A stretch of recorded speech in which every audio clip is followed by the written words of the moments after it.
Hello, hello. Welcome one and all. Welcome to my stream. I am Paladin Ashe, here to stream for you again, and apologies for the a little bit late that I am.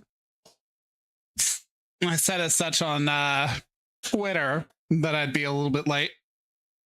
Had food on the way. But yeah, getting back into it with Grim Dawn. I arrested play of this weeks ago because Styx Blades of Greed came out. And I won't say it was bad, but I won't say I'll return to streaming that anytime soon. But I will be streaming Styx's other games this week. Well, one of them anyways. But yeah, apologies. Intermittently eating.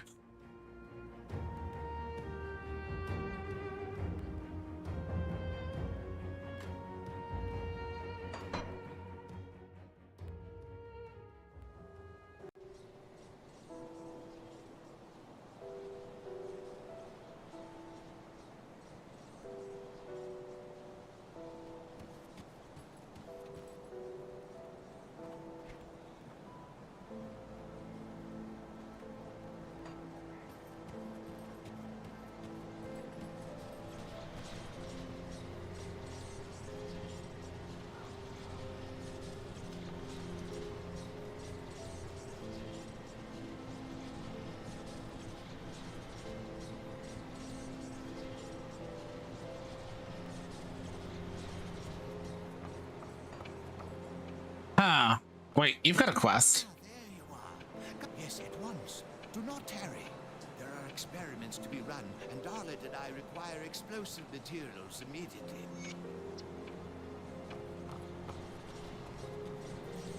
Okay.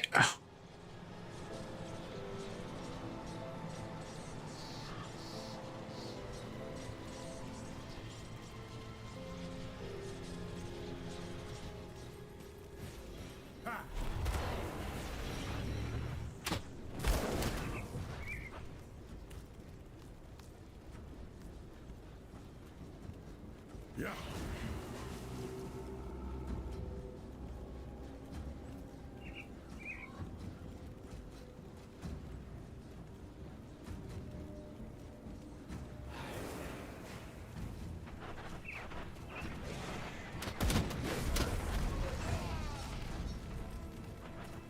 Hello, EA.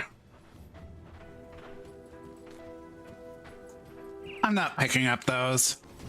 I don't need those. I don't need yellows. I've got plenty of bits.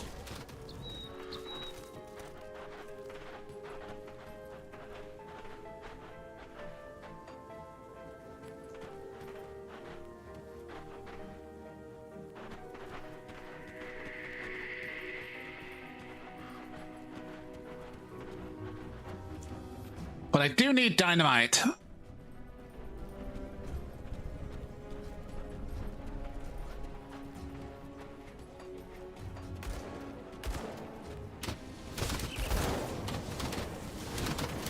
That's right, explode.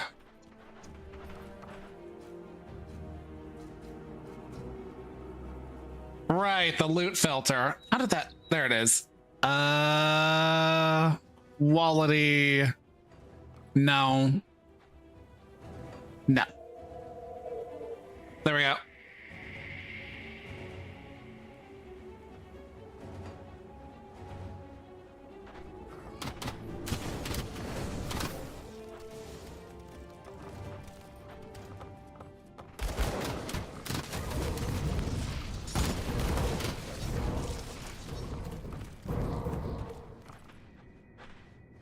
Let's see.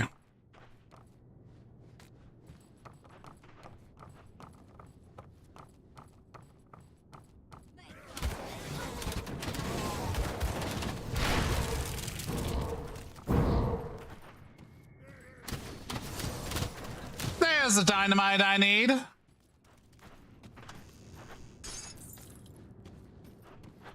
The Zoom Zoom has arrived. Prepare for my Zoomer is up.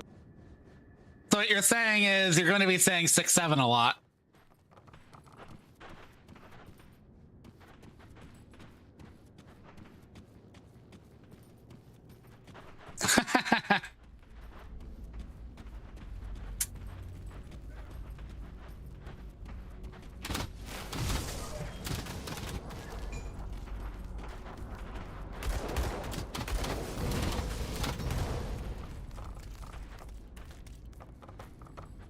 I'm sorry, but the people in this world are awful bold when you think about it.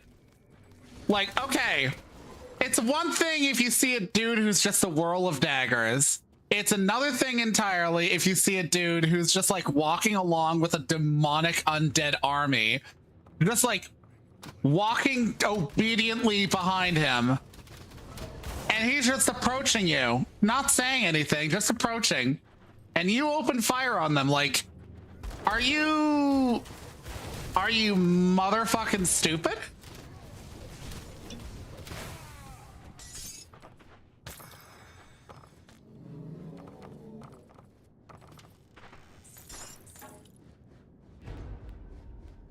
That is true. You watched the MS Igloo movies and the first Origin movie. If memory serves, we watched up to a certain point with MS Igloo, but we didn't watch beyond it. We watched up to the point where the main character is going to do like a definitely suicide mission thing, and his girlfriend's being mad stupid about it because she's really crushed that her brother fucking died. But then like he survives and they're like, yay, we survived. And then like Bo and I think Millie were like, yeah, we're not watching past that because the movies get weird beyond there.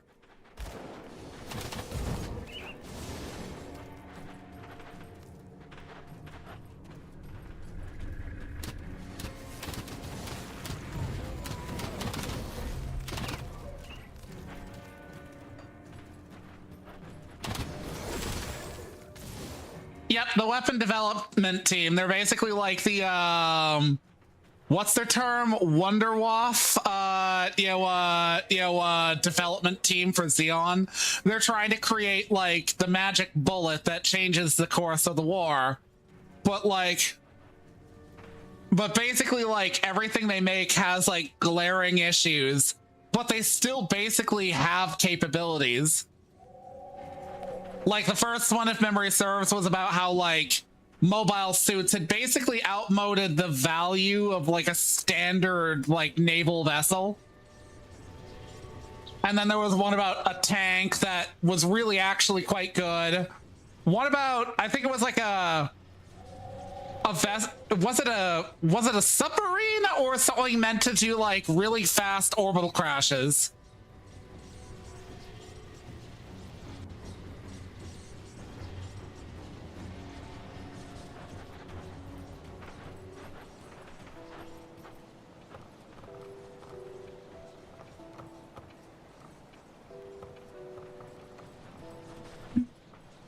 Okay, there we are. Oh, good. Let us start the experiment immediately. Of course, I am fully confident that it will function as intended. Well, I was correct. Just look at these wonderful components. We can finally begin studying artifacts properly. If only the Erelon Museum Society could see me now, they would be absolutely furious. Oh, and if you wish, you can have Darling break down any items you find. Just bring her more explosives. Tinkering is my specialty. Yay. Yeah, Origin is beautifully animated. Like, okay. I don't want to be one of those twat waffles who's like, old stuff bad. But I fully acknowledge that I enjoy new animated stuff a little bit more because old animated stuff, as beautiful as it can be, often suffers from basically being cheaply animated.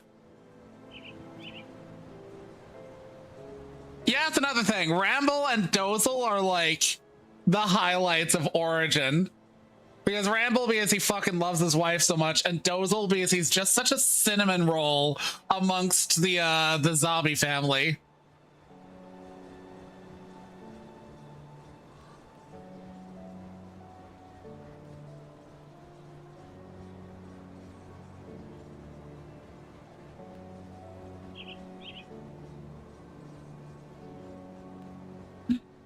You could almost say that Garma's one of the good zombies, but only because he was heavily put up to like the life he led.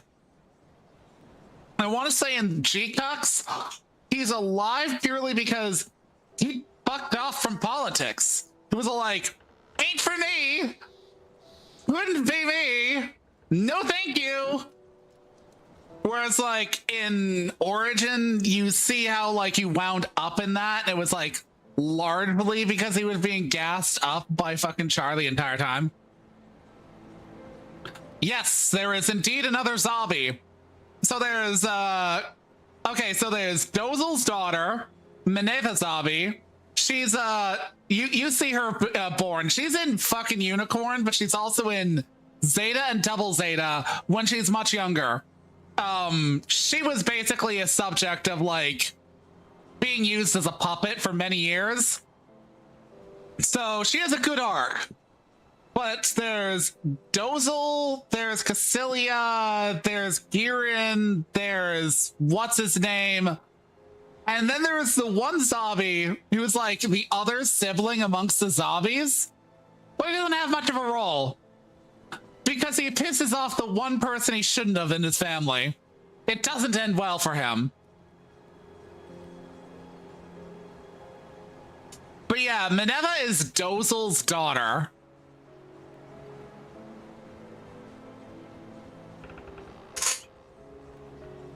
I don't know because I haven't read. I want to say it's based off of a manga, so I haven't read any of the manga.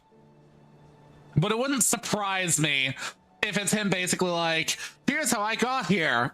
But at the same time, that would draw the question of, okay, but what about Sayla's part in the story and other characters' part in the story? Because, you know, Char's not the only figure in, you know, Origin.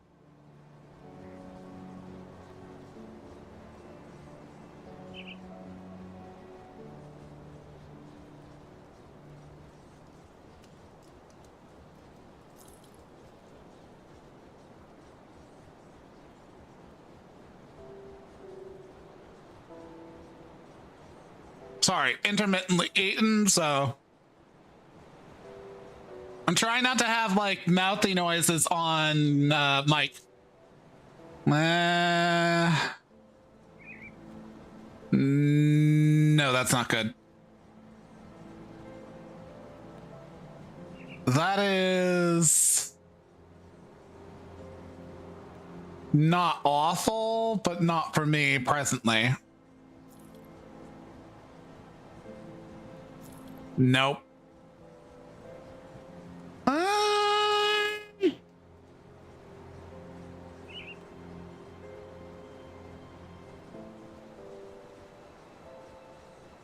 Okay, that might actually be decent.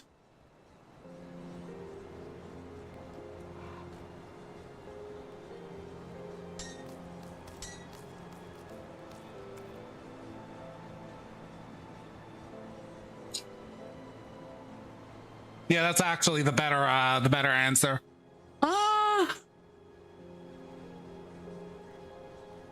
yeah, you said that you were on like a driving route and got nearly hit by a bird, EA?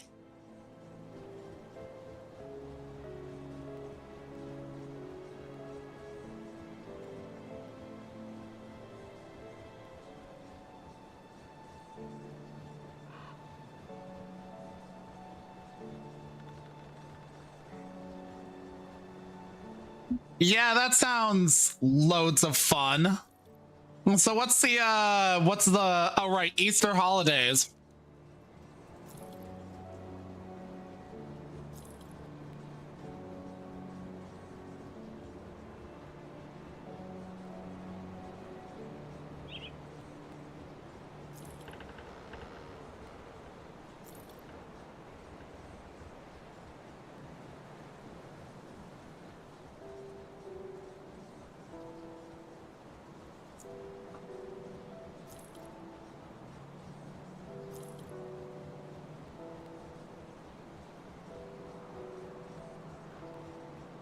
Don't need that. Don't need that.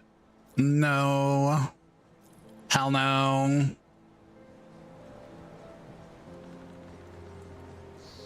Nope. No. I'll hold on to that for a little bit.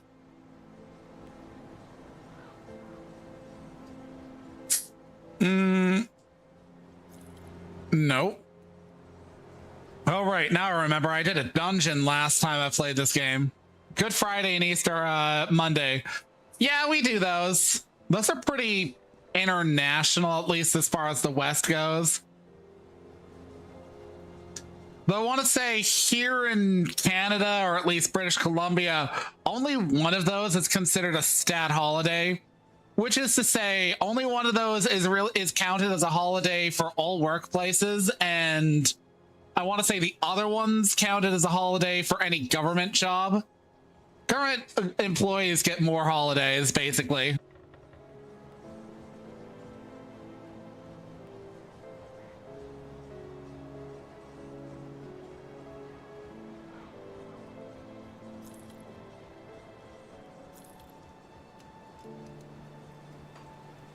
See you around.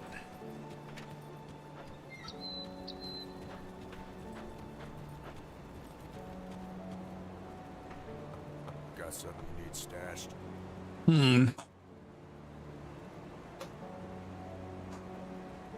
I don't want to be that person who says we should have more holidays, but we should have more holidays.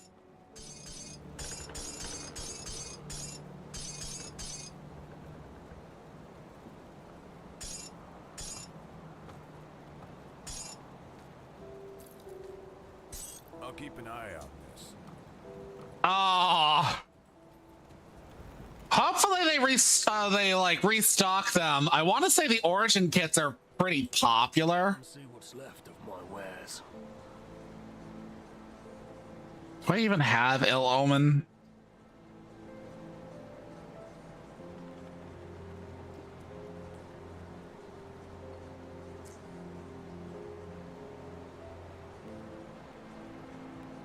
Put it to good use. Put it to good use. Where's my skill window? Where's my skill window?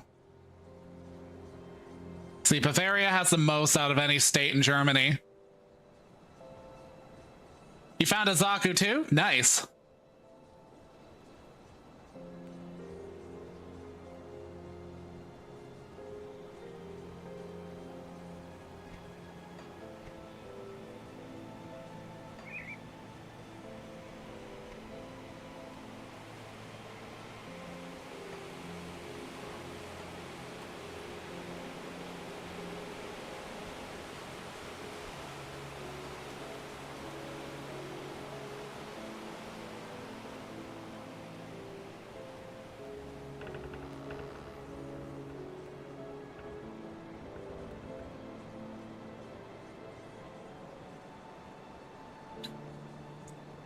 Well, looks like I don't have Ill Omen, but whatever.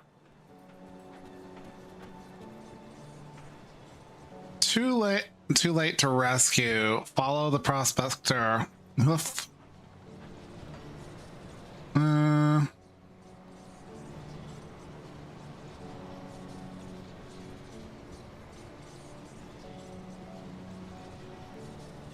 Located in Dead Man's Gulch in Homestead. Oh, okay.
Yes, she was in the mountain deeps. I'm sorry. I had a feeling.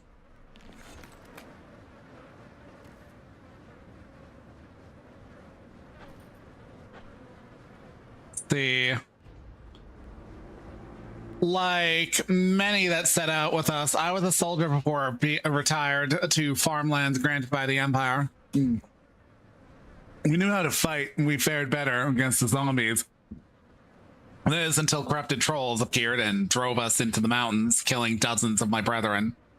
That's all that remains, and only by the valor of Ulgrim, a man who fights like a devil. And if he could hold off the monsters forever, we will soon succumb to the elements. I will do anything I can. Okay, well, I need to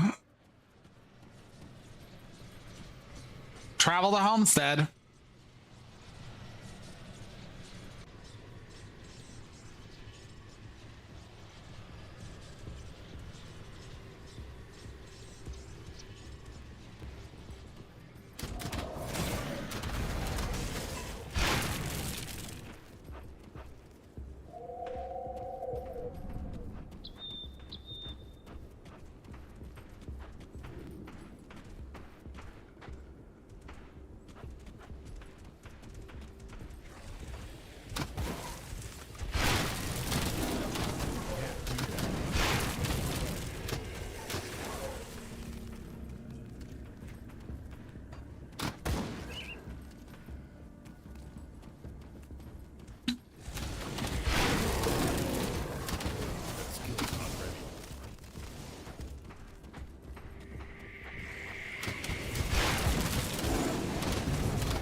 These fucking creatures have more of an excuse than the people who've been attacking me up till now, like, bruh.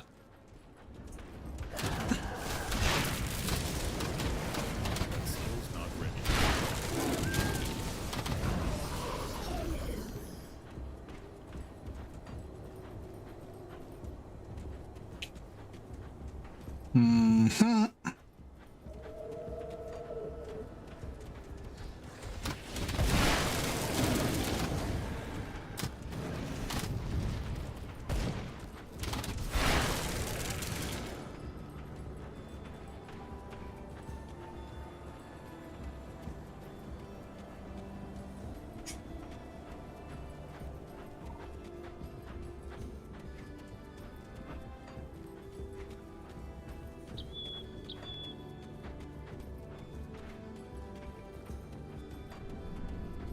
Wish my phone would not just rapid fire a bunch of those things.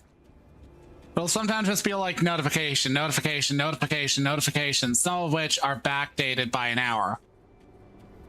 Especially if they're like messages on, say, like Telegram or something like that. Like, my brother in Christ, I don't care about everything else. I care if Bo sent me messages, so I can send potatoes to him.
Yeah. It's honestly frustrating.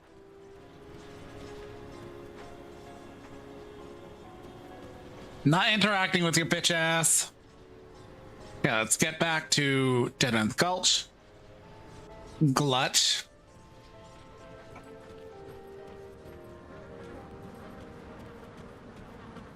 So how doomed are we? Good work. I can't say I enjoy.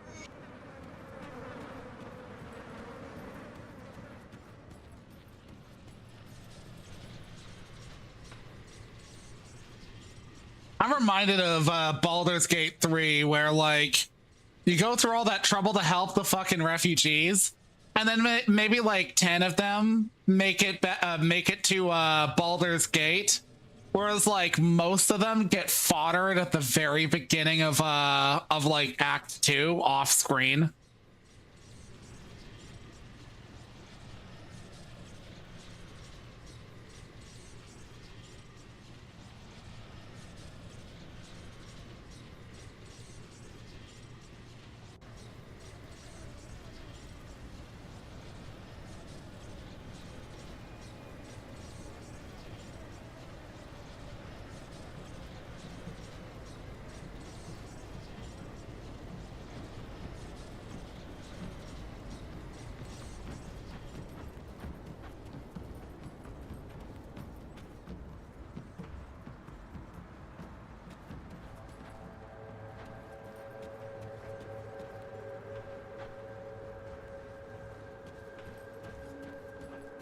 Okay. Trying times, but we will persevere. Welcome to Homestead, Traveler. What brings you to our sanctuary? I come from Devil's Crossing. I was wondering if you could trade.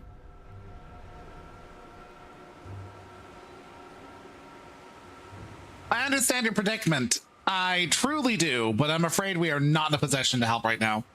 Frankly, we could use some help ourselves, with the Black Legion hell-bent on destroying every ethereal and Chthonian they see. They've lost sight of the issues plaguing the very people they are trying to protect.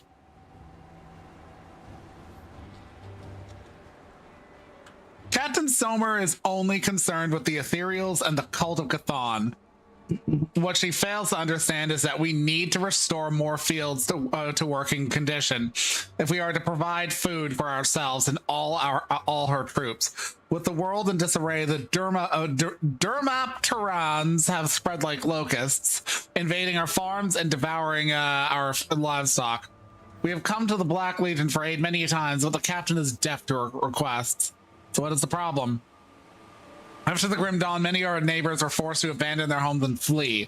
Together, we built Homestead up into a sanctuary, but it came at a loss of countless other farmsteads. When the Black Legion arrived, we were able to recover a few fields, but not nearly enough to feed everyone. Captain Somer considers the resources available to be sufficient for her campaign, and has deemed any further efforts to restore the farmland to be secondary to the Legion. The Dermapterans, a vile infestation that plagues this land every few years, are running rampant throughout our lands, devouring all they see and laying their eggs. If we don't act soon, our harvests will be ruined and the land left barren.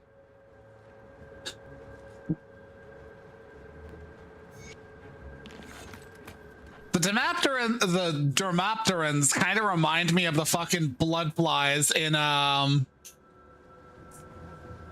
Dishonored 2, because they basically they're an endemic life form that can't just be wiped out, so you just have to tolerate them. But they're awful. If they have an outbreak in a house, and you don't just firebomb the shit out of the outbreak, you don't have to burn the house, but you do have to basically be proactive about taking out their swarms. They'll spread. And they will spread badly.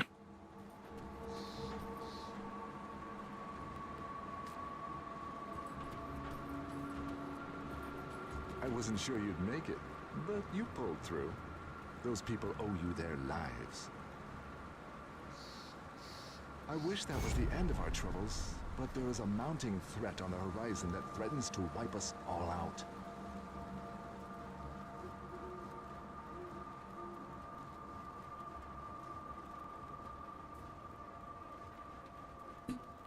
honestly worse, because there's a lore note in Dishonored 2 that basically covers how you're literally unable to just wipe them out. Not because you can't, like, you know, can't period, but because the local ecology of the area of Karnaca has a sort of a symbiotic, you know, relationship with their later nymph form or whatever it's called. So, like, this swarming species eventually changes shape and becomes a necessary pollinator for the local crops.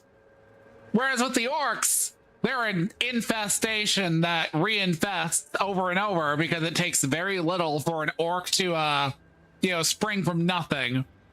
And in the case of the bloodflies, you can't do without them, because without them, Karnaca starves and doesn't have its primary crop of, like, cash crop of wine. I'm going to check in with Creed here, but I suggest you speak to Captain Sommer. She's the Black Legion officer in charge of this sorry bunch. Look for the grumpy middle-aged hag in Black Legion armor. She will fill you in on the situation.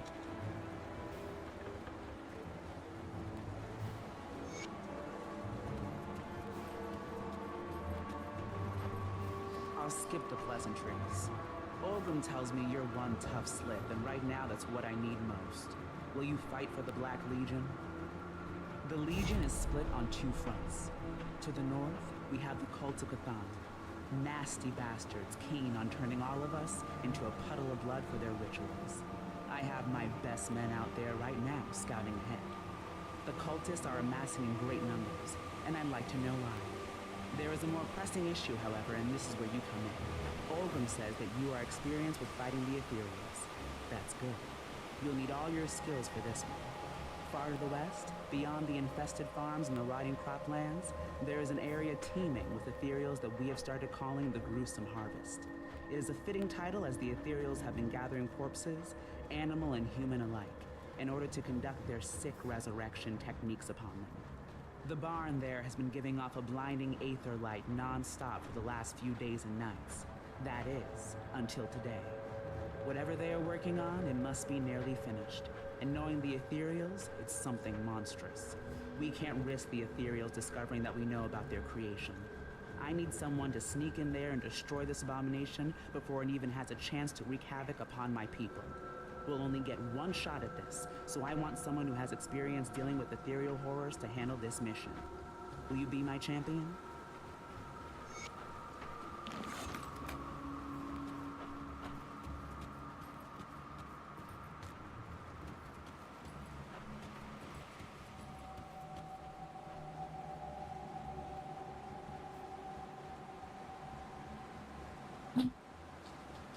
The weapons master looks over the supplies and sighs. It's a damn shame about the cannons. This place would feel a whole lot safer if we had a few of these buttes mounted up on the walls. What happened to the cannons? We had no choice but to abandon them on the road when the Ethereals attacked us in force. Thankfully, the bastards don't know a thing about artillery. What if I recovered them? Then I would call you insane. Treading into that area is nothing short of suicide. There's a reason we call it the conflagration now. It's overrun with ethereals. Even the very ground will cook you alive with ether fire. You like living? Stay out of the place. Yeah, they're pretty heavy.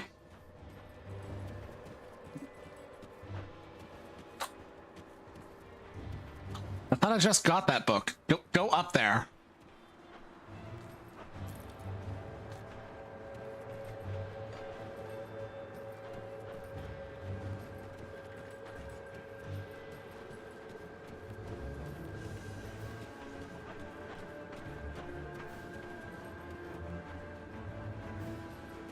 Come see what's left of my wares. Put it to good use. Put it to good use.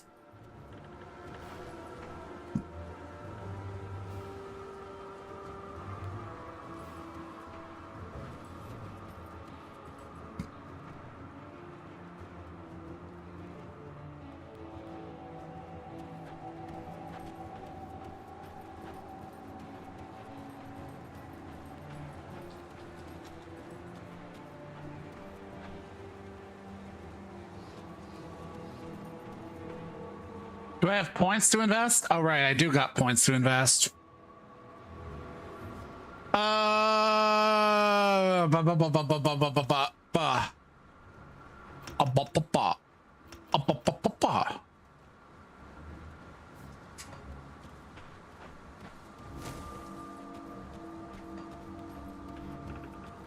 Okay, how about here? I do got 3 points. What was my build supposed to be? I am level. Fuck level am I? I am level 36.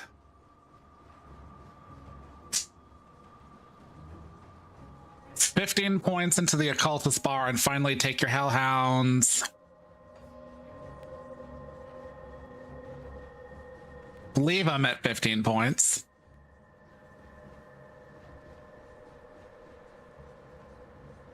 Sadly, just 1 point for now. Get 1 point into Summon Familiar and max out Storm Spirit.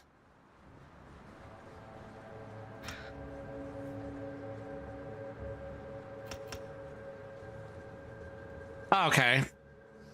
So that's what I'm doing. So I'm maxing out Storm Spirit for now.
Ah.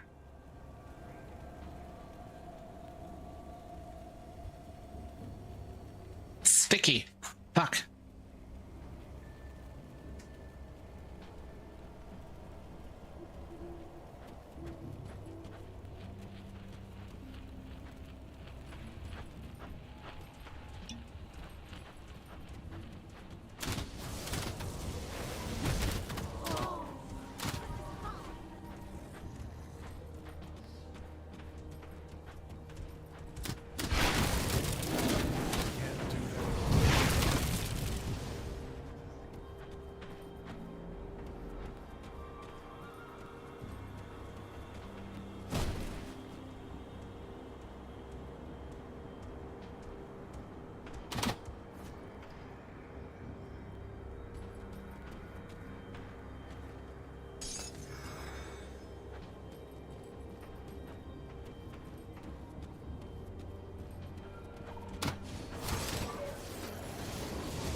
Do that yet.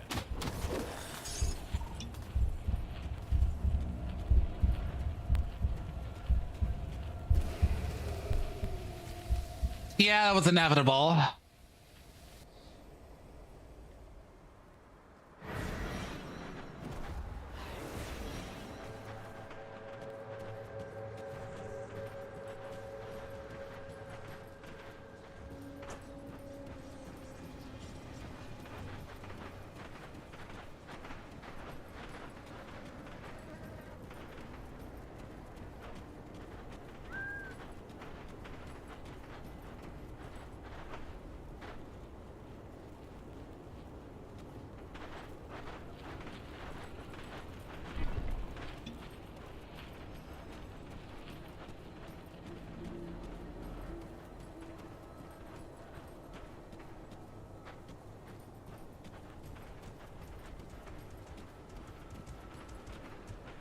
Okay, so I have to go up this way. Okay.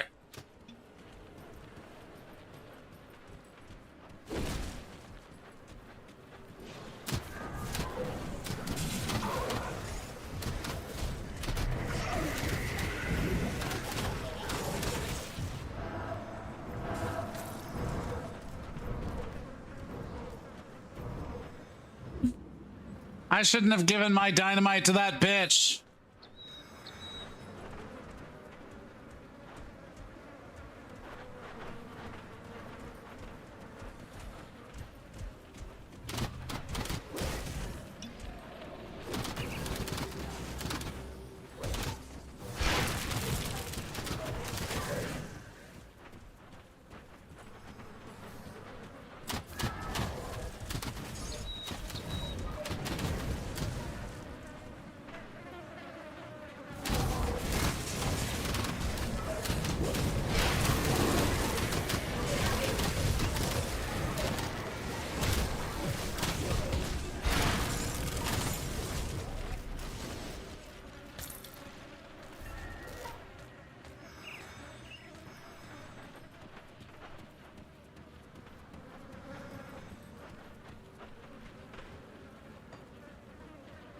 Hmm.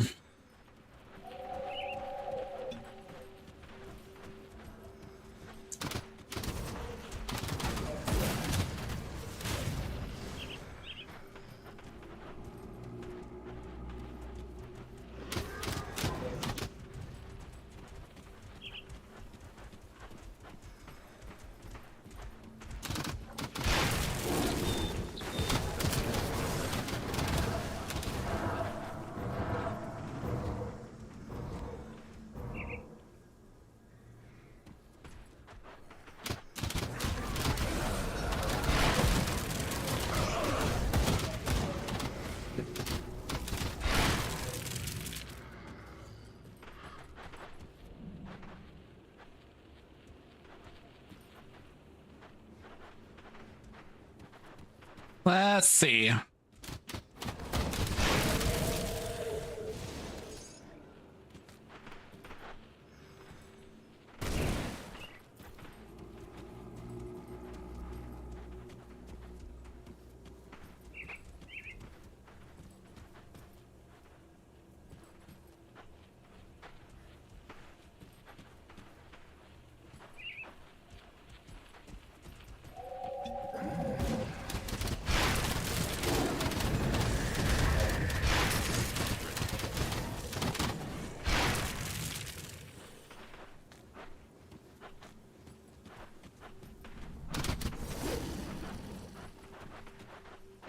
Oh no, an impossible to pass fucking hip high fence.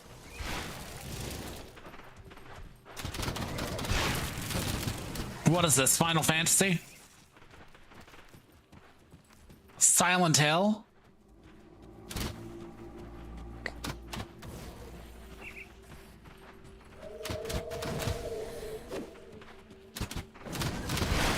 I'm reminded of the game Siberia, which is a fairly decent, hey philosopher.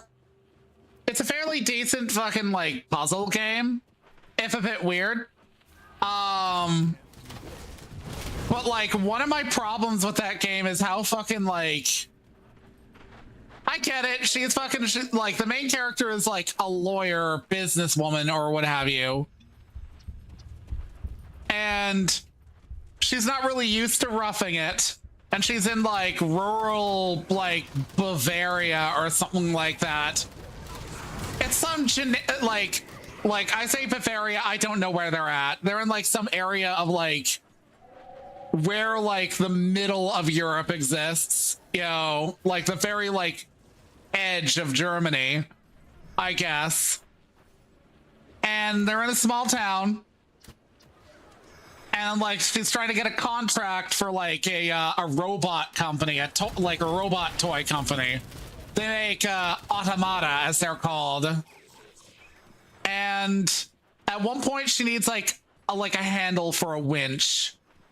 But like the closest she can find, hey Kashiwa, it goes well. But yeah, like the closest she can find is like an old boat oar for a fucking like, for like, well, a boat.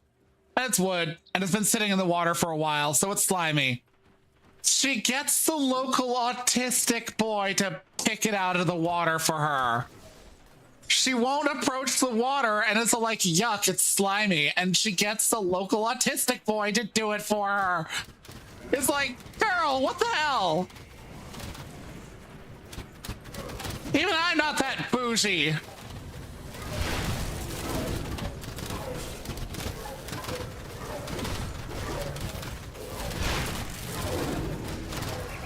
I should stream those games because, like, I kind of like puzzle games. They're fun.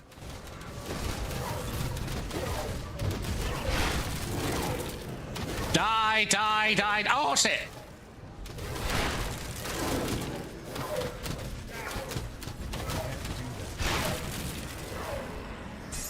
Oh, fuck.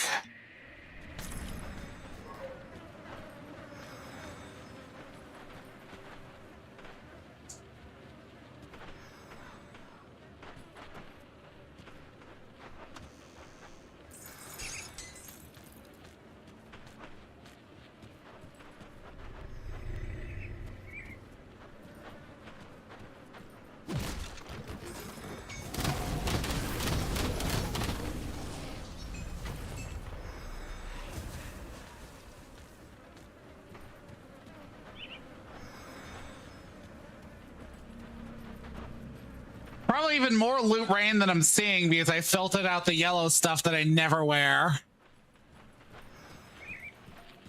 Dynamite! Dynamite!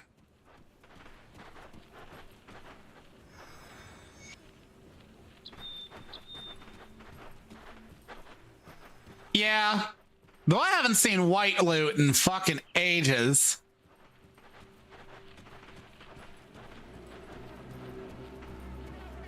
Reminds me of how that shit became so uncommon in Destiny 1 and 2 at a certain point that, like, it's like, why do you even have this as a listed item type?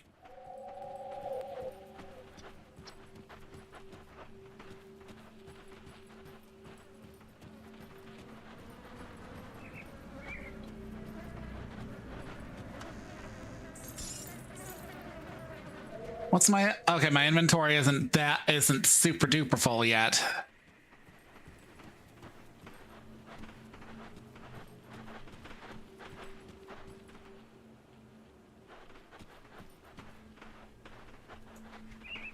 Why am I walking back? I don't have enough dynamite for that.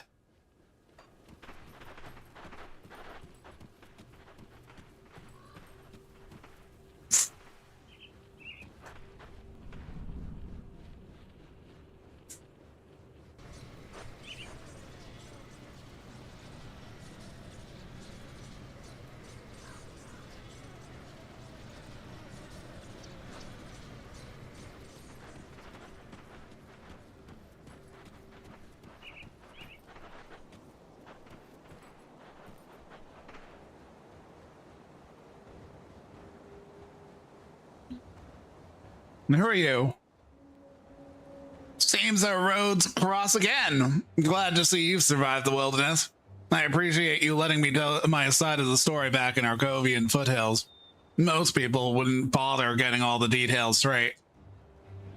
Glad you made it, though. I've gathered up quite a few interesting things while traveling out there. Don't suppose you'd be interested in buying them. Take a look. See. Apparently, Rising the mobile game is adding new sub-factions to the Destiny universe and bringing back old content like it's nothing, even though Bungie would say they can't do it due to performance. And we lost the files. Lol, Bungie is such a shit company, I swear.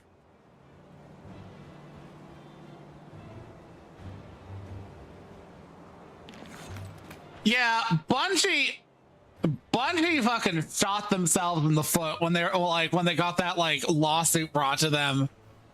They were like, oh yeah, it's like, but you know, it's not gone, it's just faulted. We can't find the files because we deleted them.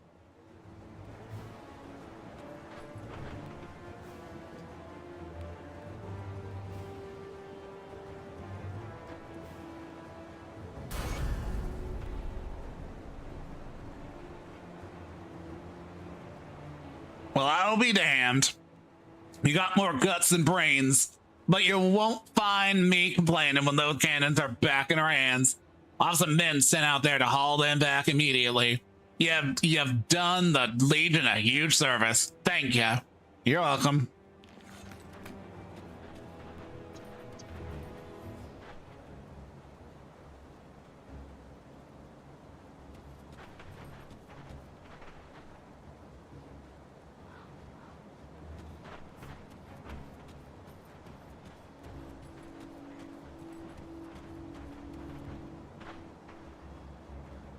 See anything you like?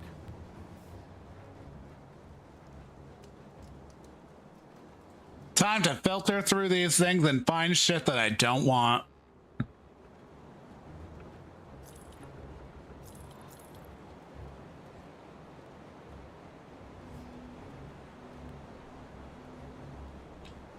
Nope. Nope. Nope. Nope. Nope. Nope. Nope. Nope. Nope. Not playing a gun wielder, sorry. That requires... That would be... No, that's not as good. And certainly... Yeah, no, that's that doesn't convert my damage. I don't need it.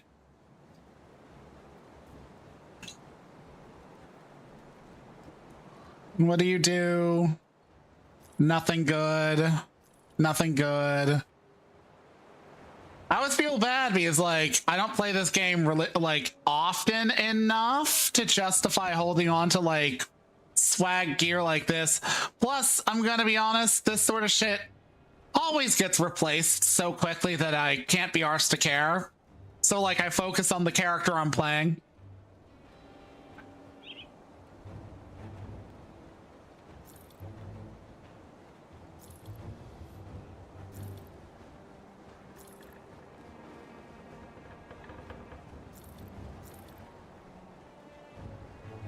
Let's see.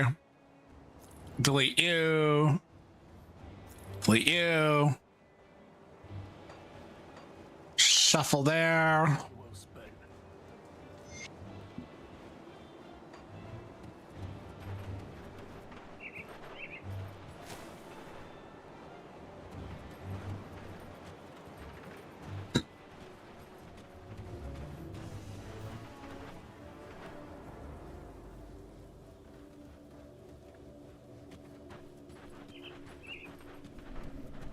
Swords for plowshares.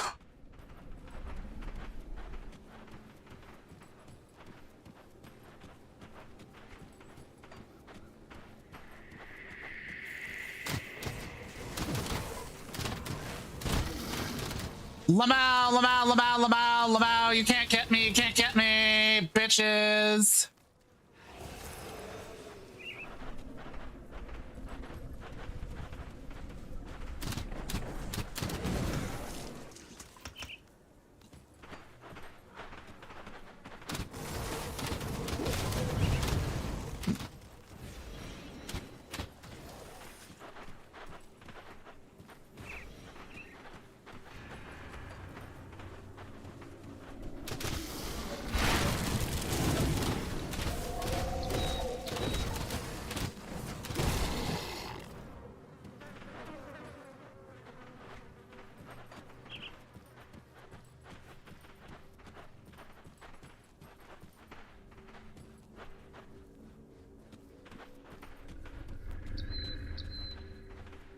Well, can't click the corpse.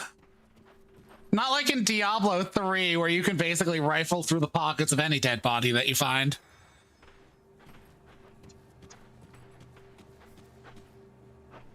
Putting the ruggedness into survival sim.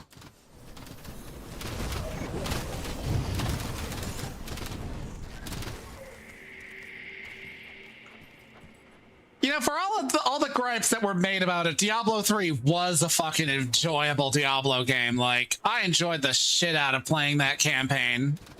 I never really play beyond that for the seasonal content, but the campaign is my bag and I enjoy it.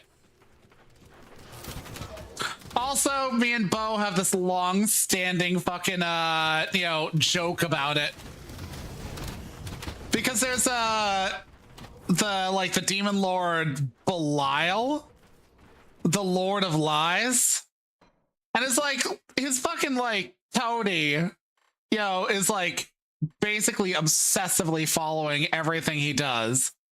And it gets to a point where at one point you're like, you're gonna get hosed by him. And she's like, Lord Belial wouldn't betray me, or Belial wouldn't betray me. It's like, and like me and Bo just rephrase this as, the Lord of Lies wouldn't betray me.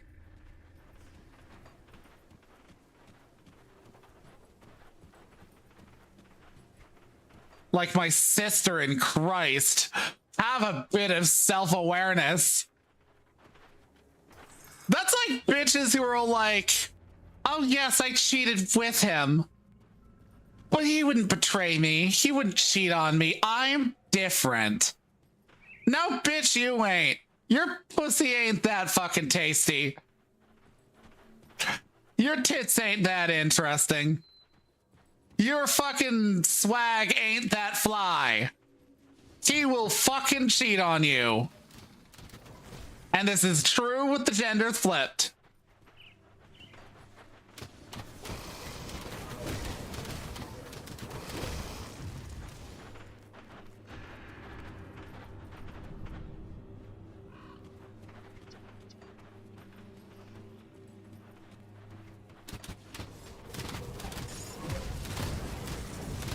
Yeah, like,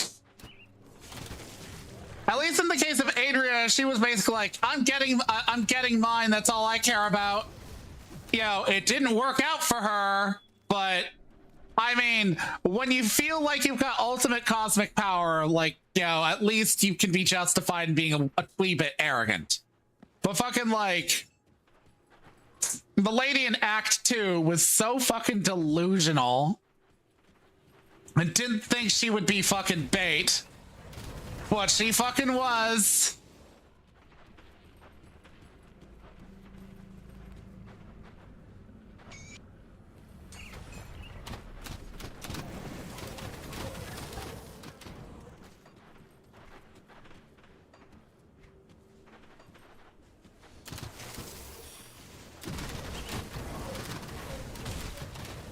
Let us go around clearing out everything. I'm like a lawnmower, but for bugs.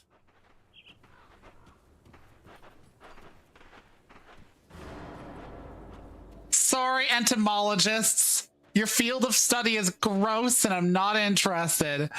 Kill all the insects.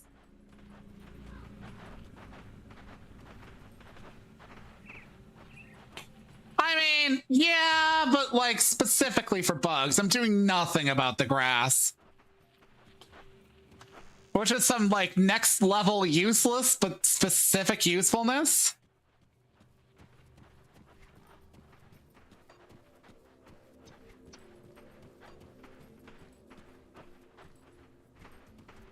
That reminds me, I should probably get out at some point to mow the grass. It's starting to get bushy.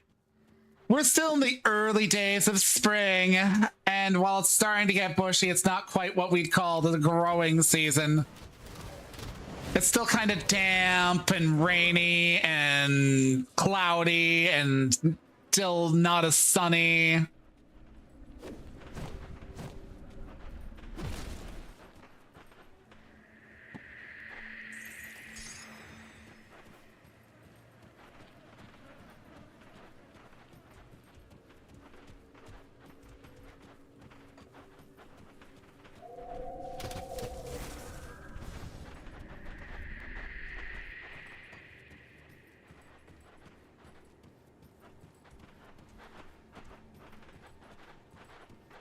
You're thinking of etymologists, not entomologists, philosopher. One is the study of bugs, the other is the study of the evolution of language and words.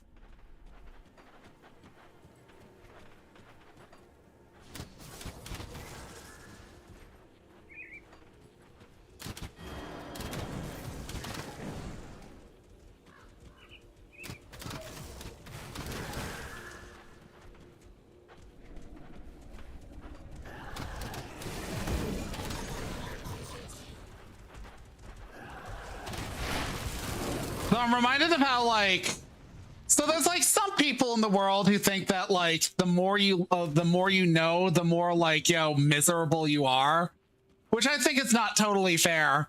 I think it's more like if you know shit aimlessly with no particular passion for it, you're going to be more miserable about it. But I mean, scientists are literally just like what society does with useful people with autism and a hyperfixation that they can harness.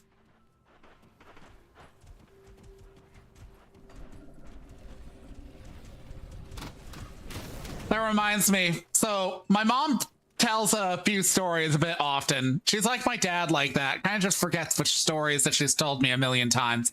One she's told me about is how she has a client in accounting who has a son who is, I wouldn't say high needs autistic, but a little bit lower functioning. But like, he went into animation and went to this one school that was in the lower mainland known as Think Tank. And he made an animation of a train. Now, this train was so hyper detailed that they basically were like, this animation is amazing. You can scroll in and see all the bits on the inside. That's great. We can't hire you for an animation project. We just flat out can't. Because first and foremost, that sort of level of detail takes forever. Second of all, that sort of level of detail costs resources. So basically him getting a job at Pixar or anything like that is straight out of the fucking, out of the possibilities. However, they did basically were like, possibly, maybe, he could get a job with engineers and whatnot. Which is like, okay, I mean, he still gets to make trains.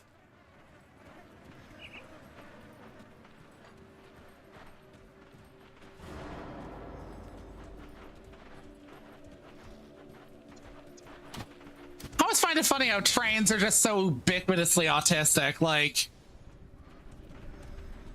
I wonder why. I think it might be because trains are inherently a very cyclical and routine-based thing.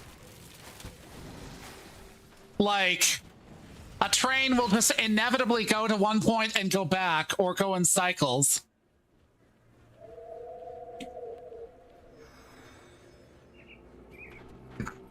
There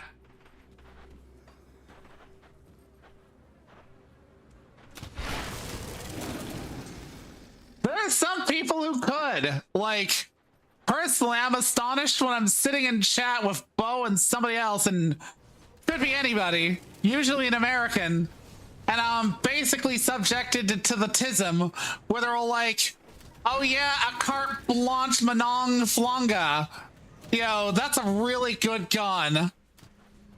The carte blanche Manong Flonga from, like, Germany circa 1921.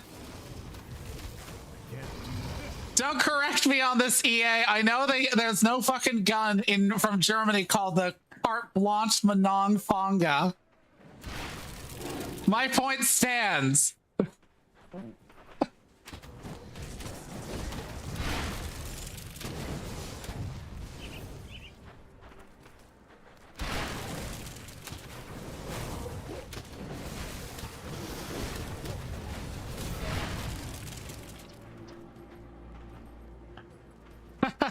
I mean, if there's one called the Yeet Cannon, there's room for a carte blanche Manong Flonga.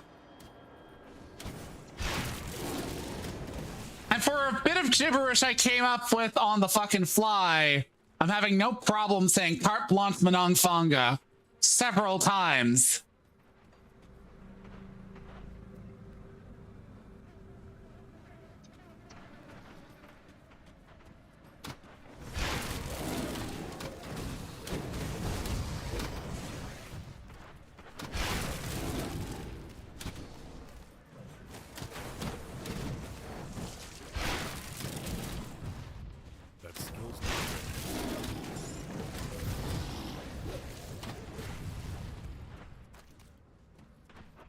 remember years back playing fucking Diablo 3 with some dude I do not care for anymore.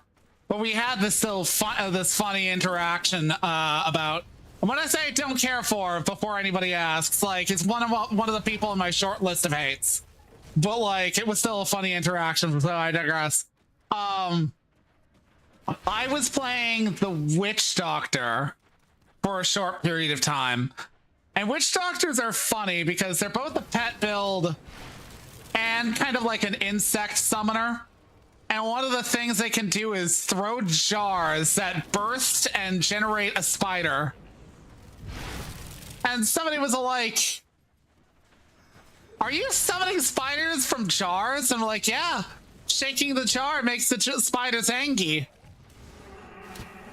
Anyways, I had to stop playing that class because the amount of spiders I was summoning was bringing down their computers. It was kind of hilarious. And so I ended up playing Demon Huntress as my main. But then I had to start like dialing back my abilities one time when I was playing with Bo in the campaign. Because we would enter an area and he was playing a monk. He has a fondness for like monks at times. And I proceed to let loose with just fan shot into an area off the screen where we can't even see yet. And by the time he gets to the other end, there's nothing left. It's all just dead. He was kind of mad. I was like, I'll dial it back and not use that ability. And also we'll up the difficulty. We ended up having to up the difficulty like 3 times before I could no longer do that.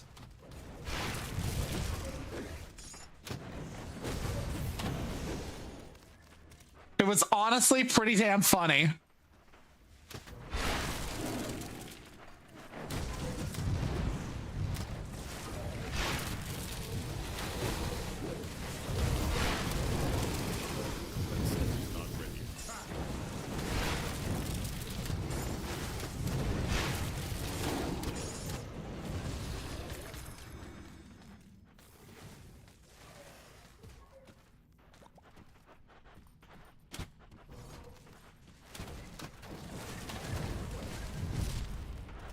I probably could have gone back to town and been like, hey, you done some shit.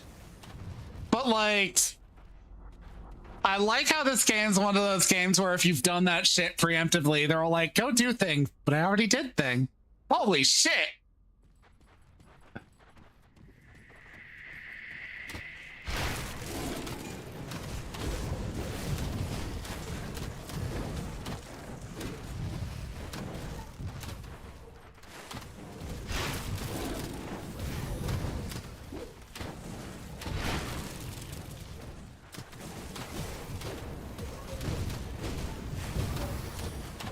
Ba ba ba, lap lap. Die, queen.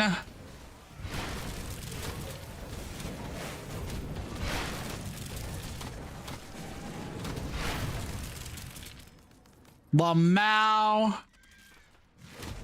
Oh.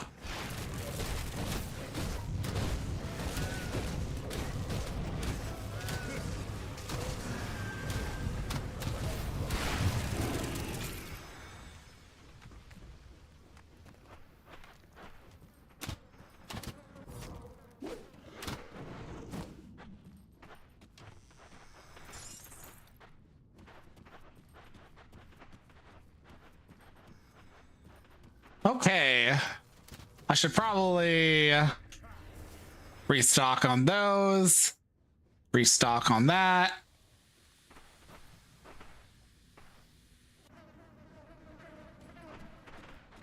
I never did go through any of these holes, so maybe there's some stuff in these hot holes.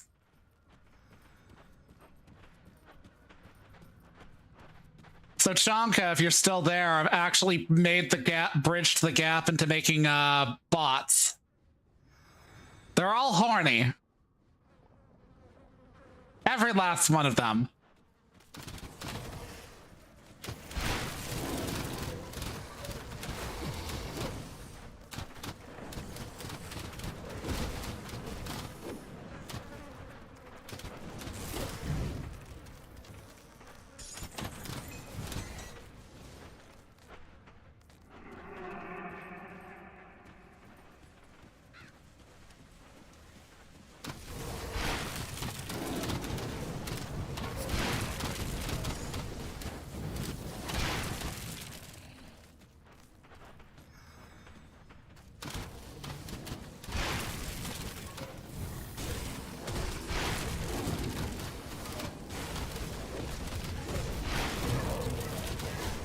Whoop!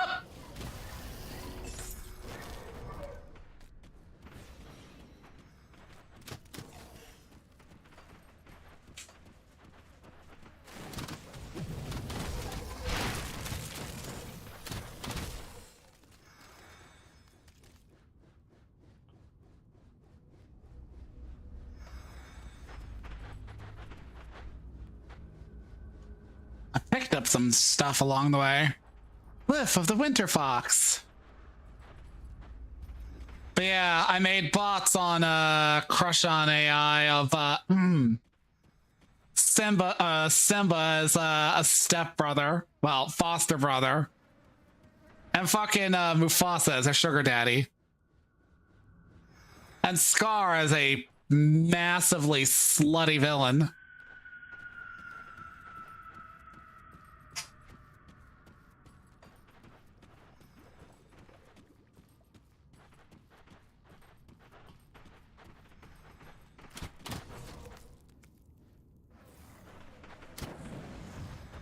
I've been trying to generate an image that's like suitable for a Zazu bot, but I think I'm gonna have to phone it in.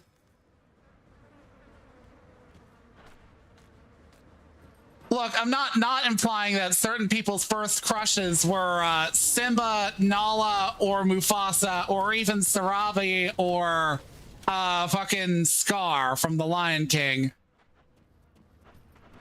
But there do be a lot of furry millennials out there. And there do be a lot of porn by those furry millennials of those very characters.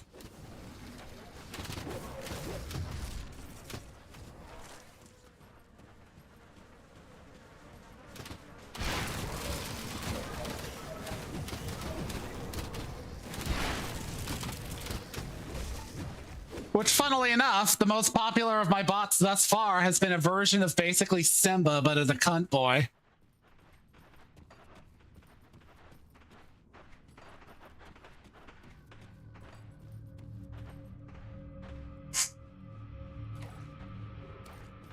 So the takeaway is that people do be wanting to plow and breed Simba.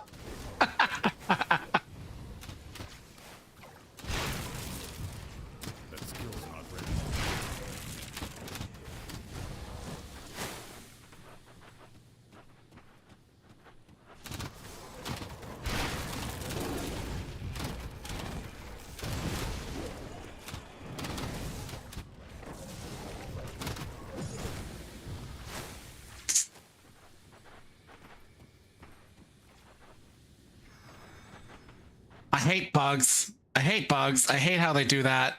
Now I can move.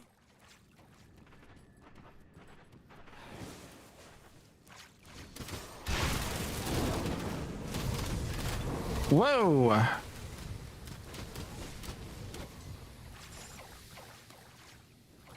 Fuck you.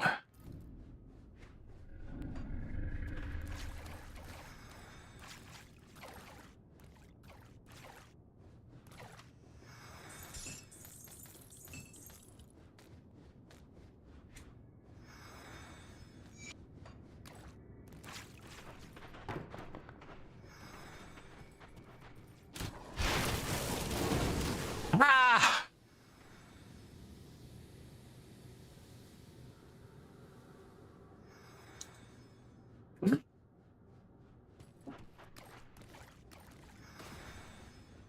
Well, I have to go back to some place to get fucking shit sold.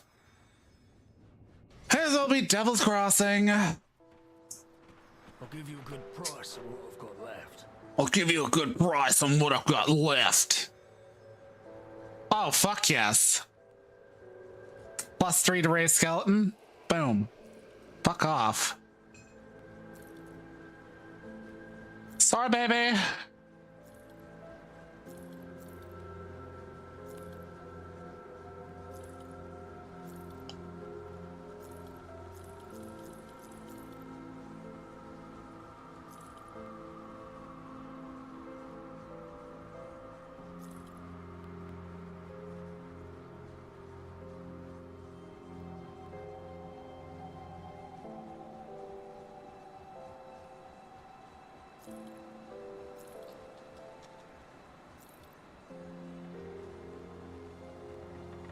See.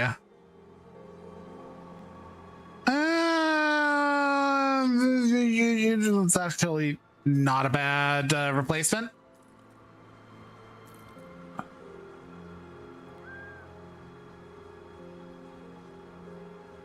I'll take it, I'll take it, I'll take it, just because it upgrades a talent. That's not useful. That's not useful. That's not useful. That's not useful. I don't need a shield. Fuck off.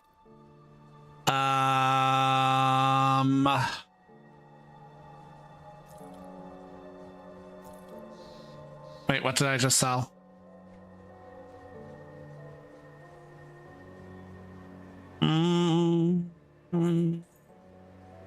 I'll hold on to that one. Sell. Sell. Sell.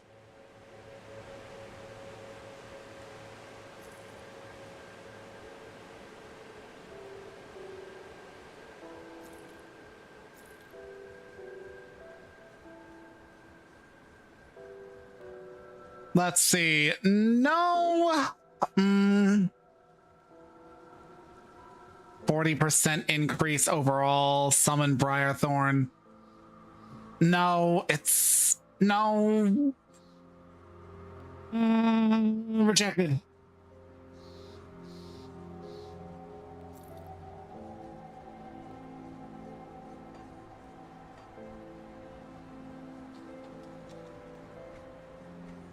Oh, I forgot I had a double inventory. That's not a bad thing, but no, actually, no, it's bad. It is bad. Bone Harvest is not a thing I really need to focus on. What about you? +1 to all Necromancer abilities. Versus 2 in Hellfire. No, you're not useful.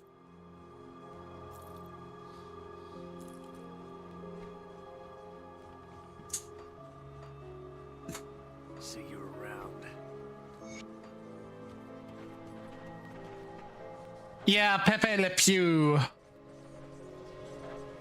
There's one of those ones that like a lot of millennials will kind of like be all like, oh yeah, we don't really talk about that because it's complicated and we don't like it. Like there's this one fucking like animation content creator who does like D&D stuff that I follow. And he's mostly funny, but he recently covered Gary Gygax, who had some views about women that I don't necessarily disagree with. But like they were like, yeah, the alleged creator of D&D, and said with air quotes, it's like, okay, I feel like we can say we don't care for a person's words without trying to like make every attempt we can to distance ourselves from the thing that they created. Now that's just petty and makes you look like a child who can't deal with the contents of what you're working with.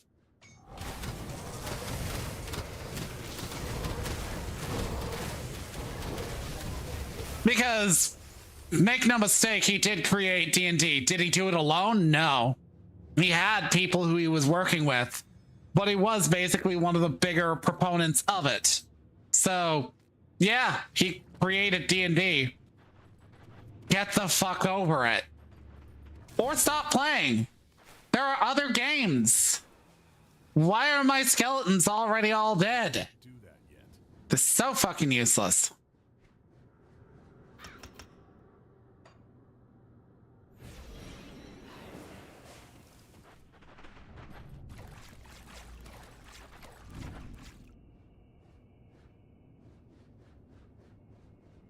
The funny thing about Johnny Bravo is he's already won kind of a critique of the like the macho mentality sort of thing, because the dude is literally just living out his extremely like narrow idea of how a guy is supposed to be.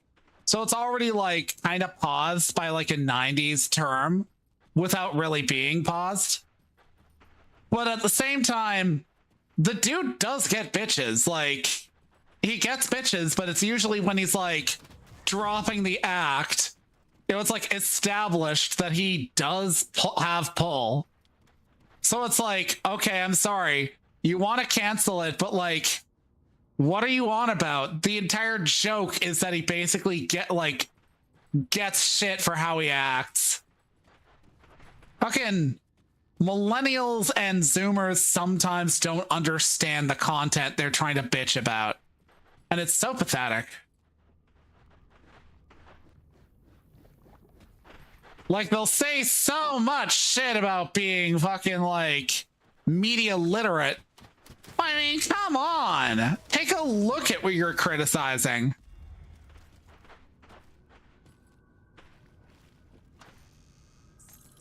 I mean, not wrong. That's literally how I feel about most young people who have a thing to say now and say that it's the most important thing to say. It's like, no, you've got nothing worth hearing, nothing worth saying. Everything you're saying is something that somebody's already said. It's not new. Just leave it.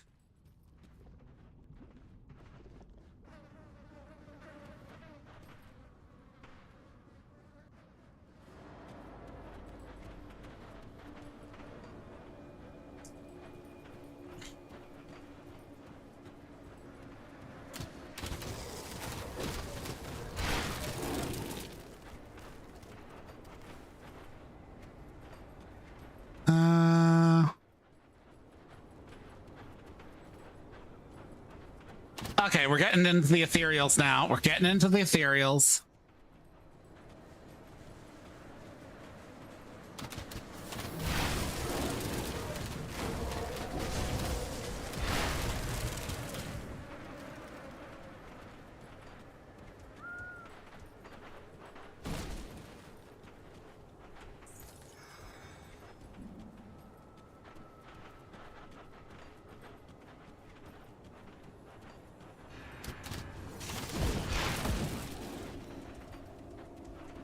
Yeah, I realized I wasn't the main character on Earth when I saw how much wealth and talent others have than me.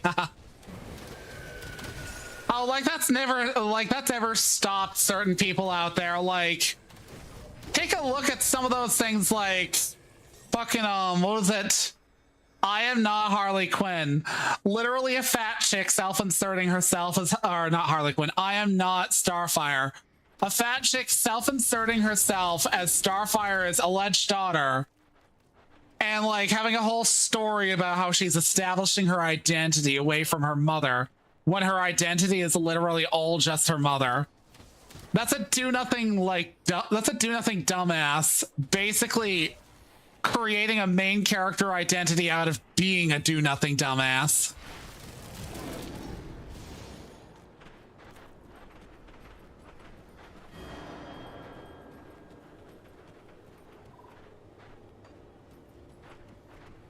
Like, forgive me if I find that just like a little bit uninteresting.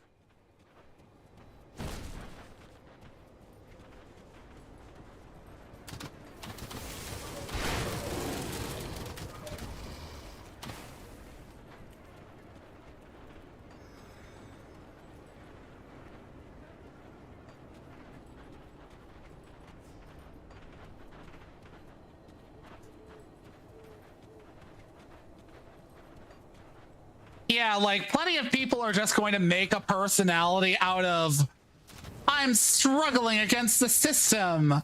The system is why I'm not succeeding. I am a victim. I am secretly talented. I am secretly awesome. I am the hero of the story. No, bitch, you ain't talented. You ain't nothing.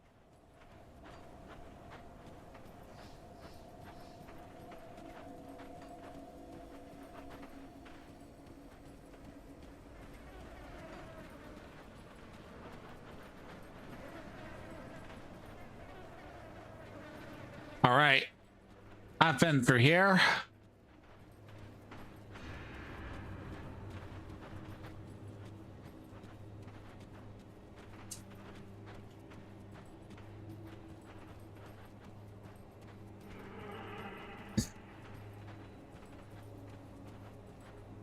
Okay, how about this way?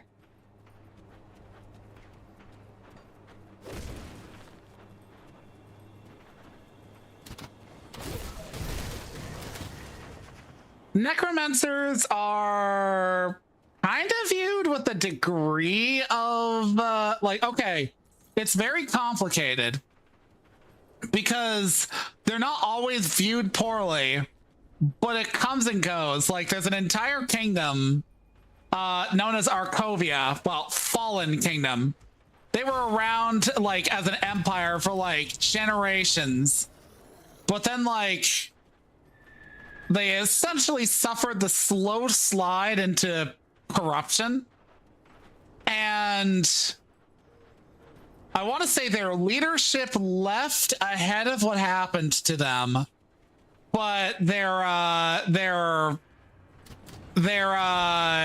aristocracy basically took the reins, tried to like take command of everything and remake the world in an image that they preferred. And this went really poorly for them because they proceeded to ban necromancy, but then they hunted down an ancient lich who was basically like the lich to end all liches. But the dude wasn't a bad person, but they did capture him, they did torture him, and they were like, give us a secret to immortality. Give us a secret to living forever. Give us a secret to like, you know, just like invulnerability. And they tortured him for ages until he was like, okay, sure. I'll give you that secret.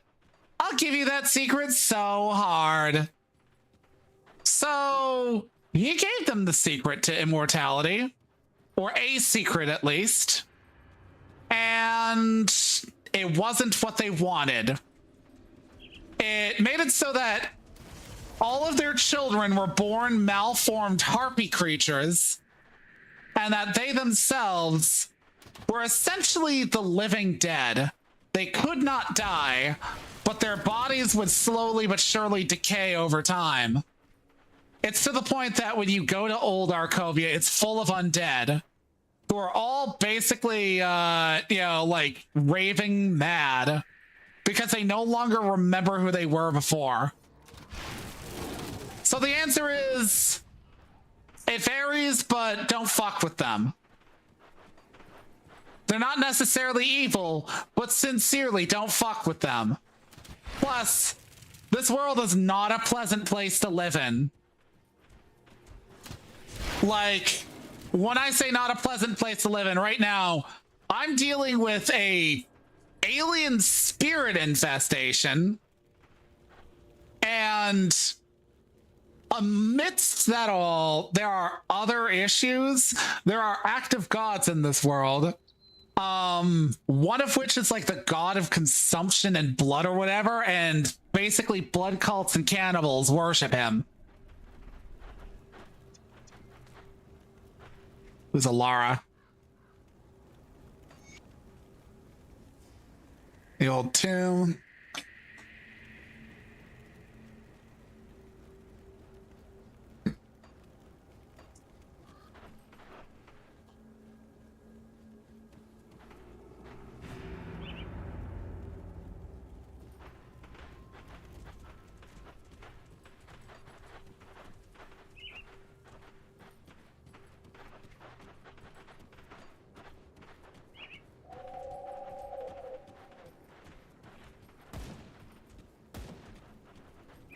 Yeah, like at one point you go through the mountains. And like all through this, you're seeing signs of like refugees fleeing from this like this crisis of like alien spirit ghost things possessing the dead and whatnot. Which is like, again, it's the primary issue we're dealing with.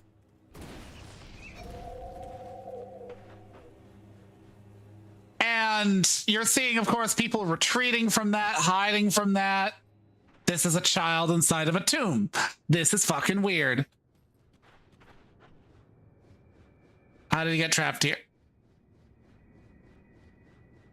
I'm not a little girl. I'm almost this many years old. How did he get trapped down here? I was out playing by myself like mama. Okay, let's see. One sec. Da, da, da, da.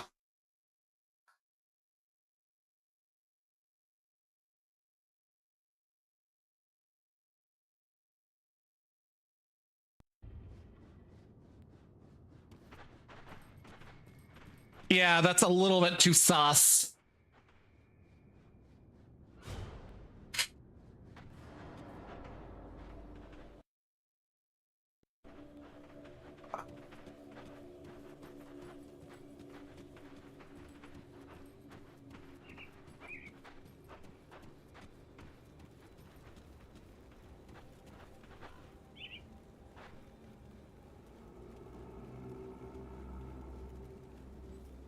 Let's see.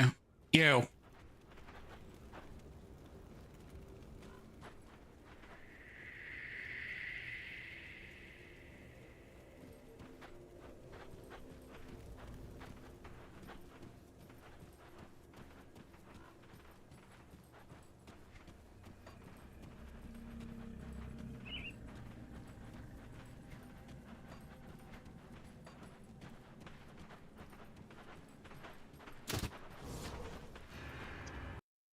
I should double check.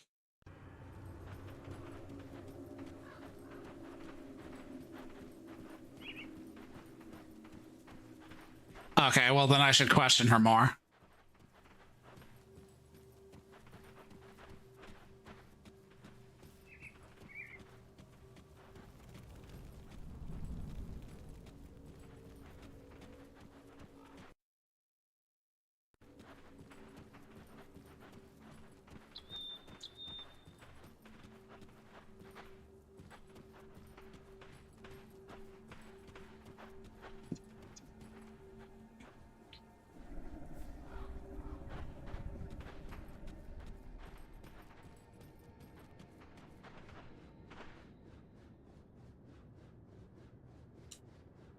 I find it odd you're so suspicious. Your mistrust must be a reflection of your poor character. Flame flickers. Take me from this place now. No.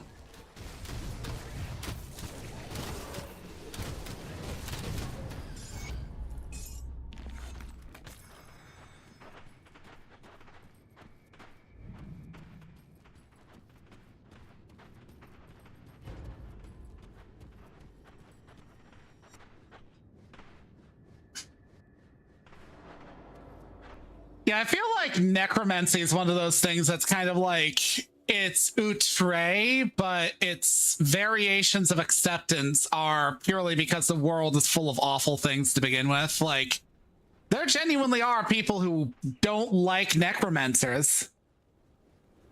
There's an entire faction I'll meet at one point in this game who are like, ew, gross. You must be speaking of Callista. She is my daughter, or at least was before something horrid possessed her. Even as an infant, she would speak in tongues we could not decipher. Her eyes a vibrant red. When dark omens began appearing, I knew I had to do something, but I could not bring myself to kill my child. We abandoned her within the tomb and sealed the entrance. May the gods have mercy. What omens? Oh, I wanted to know what omens. Fuck.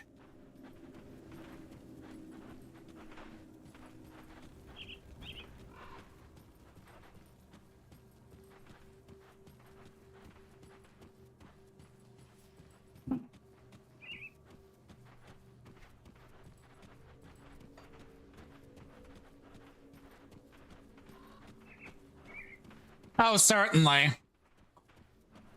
The thing about magic is it's neat, but you know for a fact that in any setting where it's manifested reasonably, and that when I say reasonably, I mean like in a way where the writer or developer wasn't deliberately pussifying it to justify having somebody come up and punch them in the snoot.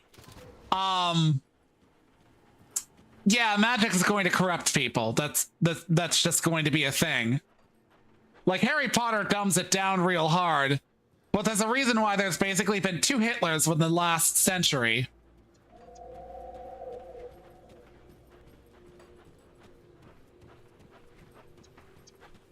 And by Hitlers, I mean Grindelwald and Voldemort. And the way they talk about Dark Lords, it comes across like it's not even like unusual for that sort of thing to come about in various areas of the world.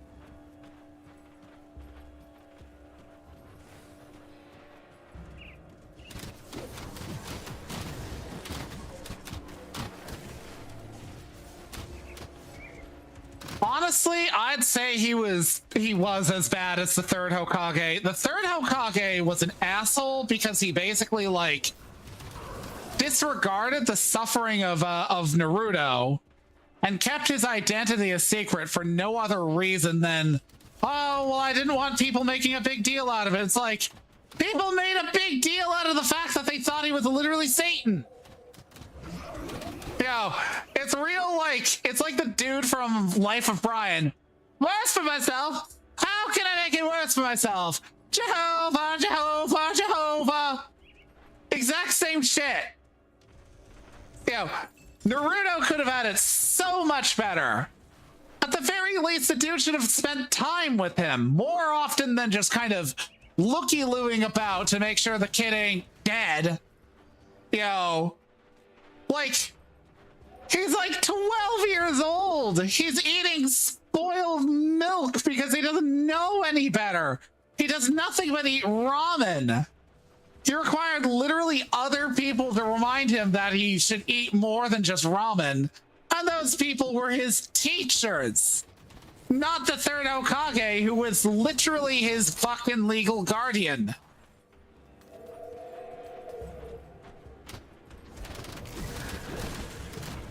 It's so agonizing.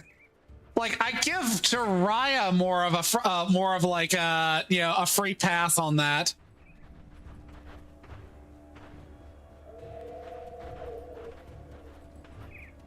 The studio had him change directions later on, so I think it was retconned in a way. Oh, retconned that the 3rd Hokage was basically a do-nothing asshole. I mean, they really tried to imply that he had the 3rd Hokage involved actively in his life. But I mean, come on. The series begins with him literally being lonely and wanting anyone, to acknowledge his existence without him needing to, like, destroy something or paint over the fucking Hokage's, like, faces.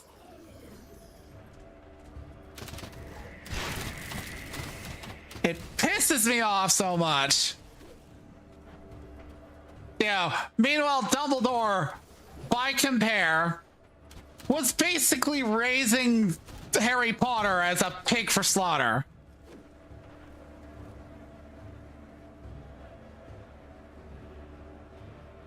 Oh yeah, they did show that a bit. Like, I want to say at the 3rd Hokage's funeral, they showed a little bit of the dude basically, like, showing a bit of awareness of Naruto and, like, being there occasionally. But I mean, it's ever so slight. And it doesn't override the fact that Naruto was still basically alone.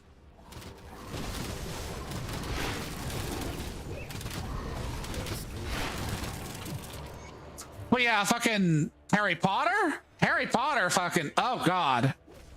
He had the worst of it.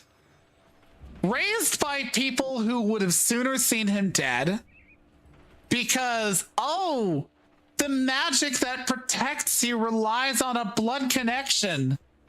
Does it now? Does it now? Okay. How's that blood connection gonna save him from literal starvation? Because at one point they straight up were.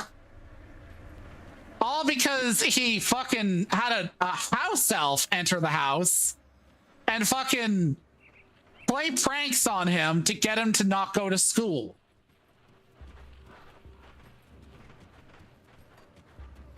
Like, it says something that in like 18 years, the most family he got was out of a friend's family. And he wasn't allowed to live with them because, ooh, the magic of love. Shut up. Shut the fresh fuck up.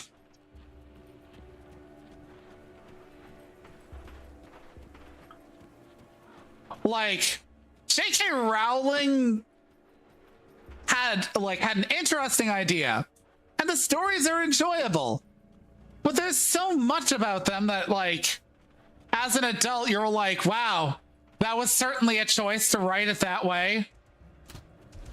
It certainly was a choice to write it that, like, Voldemort and Harry was, like, raised more or less to suffer. And, like, there's so many people who could have raised him better. Fucking Minerva probably would have been, like, I've heard of people, like, fanficking the idea of, like McGonagall raising him. And it's, like, a strict upbringing, but a loving one.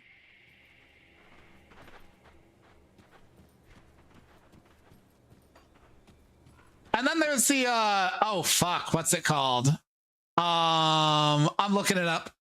Rational fic. Harry Potter and the Methods of Rationality. So there's this fanfic out there. It's very influential amongst fanfic authors because in it, Harry basically dismantles magic society using logic and rationality.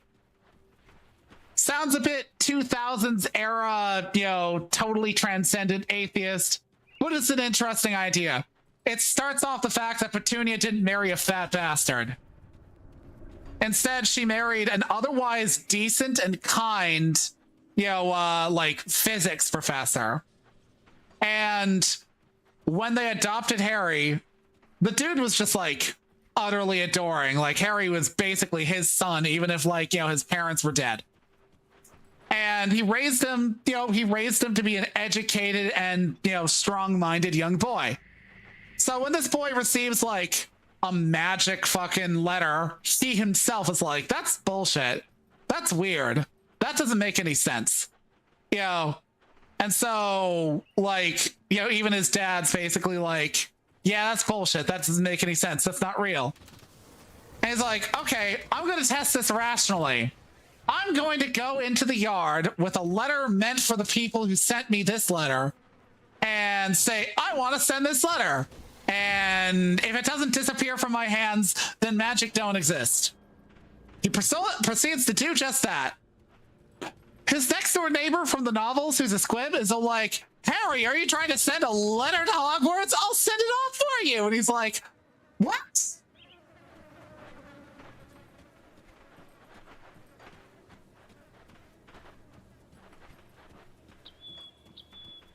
And then he proceeds to, like, basically figure out how to game their economy within 5 minutes of being there. Which, honestly, not that hard to believe.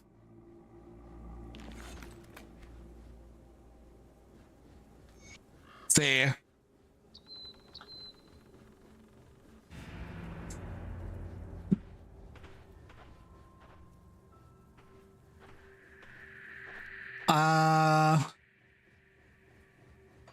All right, this place is called Cairn. Property of Dahlia Thorns something or other. yeah, fucking like, it's basically like an entire fic where instead of like goggling about as Harry is wont to do because fish out of water story, he does have like those moments where he's like, okay, this doesn't make any sense. I question the shit out of this. I'm gonna question the shit out of this more. And again, it's not that hard to believe because honestly, there are some really intellectual children out there who get into trouble with their schools because they start a racket of selling chips for $1.50 or something like that.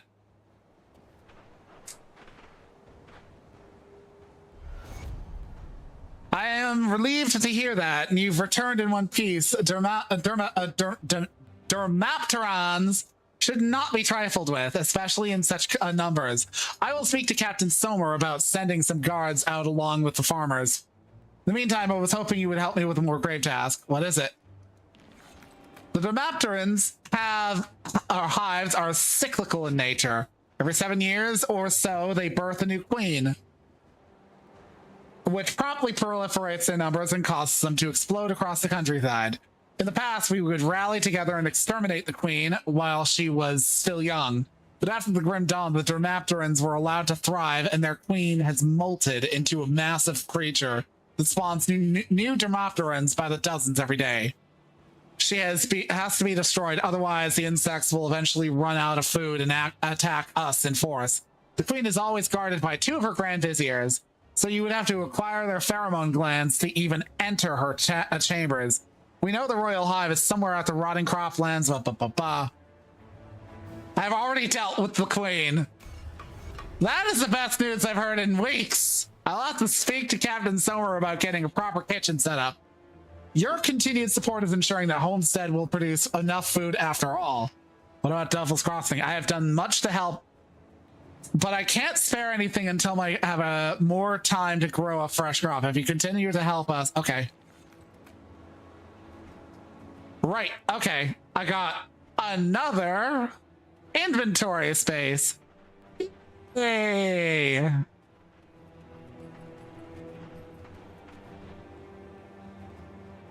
Yeah.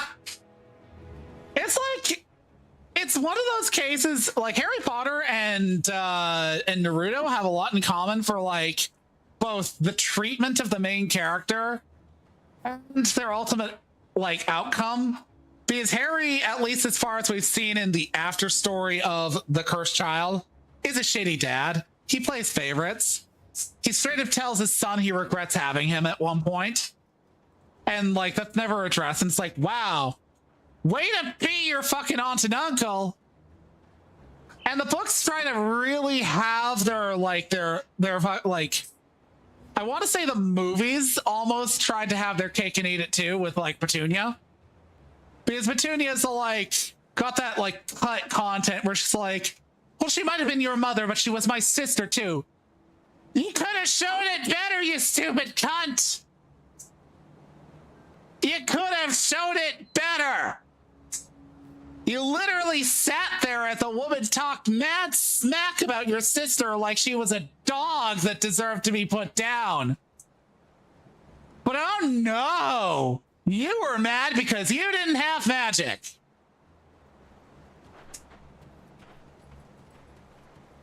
Like, I'm sorry. You cannot make me feel sympathy to a character who has made a history of being a massive cunt just because they have a tragic backstory. And you know what? This goes for Leah from the Patricia Briggs novels, because I'm sorry, the Alpha and Omega series really tries to fucking walk back the fact that Leah straight up talked smack to a child, or said that it was pathetic that a man took his life after his wife died. Died because she couldn't make the change, by the way. He was a werewolf. His wife was a human. She got cancer, tried to become a werewolf, and died in his arms. So he took his own life, walked into a river, and drowned himself. And she had the sheer temerity to say anything about that. But I'm supposed to feel bad because she got violated by her dad at the hands of the Singer in the Woods. Go Go fuck yourself. I don't care. Sounds like she was probably destined to be a bitch to begin with. And fucking Charles is like, yo, fucking bitch wife. It's all like, Marok's a bastard. Shut up. Get therapy. But the good thing you can't have kids, bitch. You're just gonna let Leah abuse them and be like, oh, she has R as a backstory.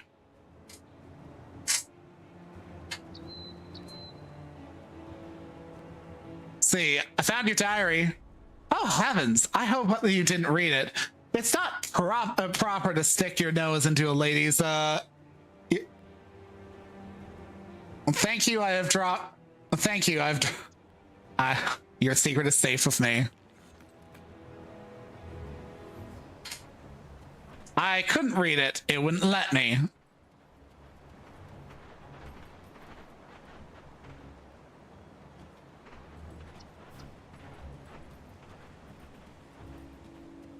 There was much commotion. I see your reputation is well earned. The Legion thanks you for your service to the Emperor. With the ethereal threat crippled, we can now turn our attention to the cult of Cthon.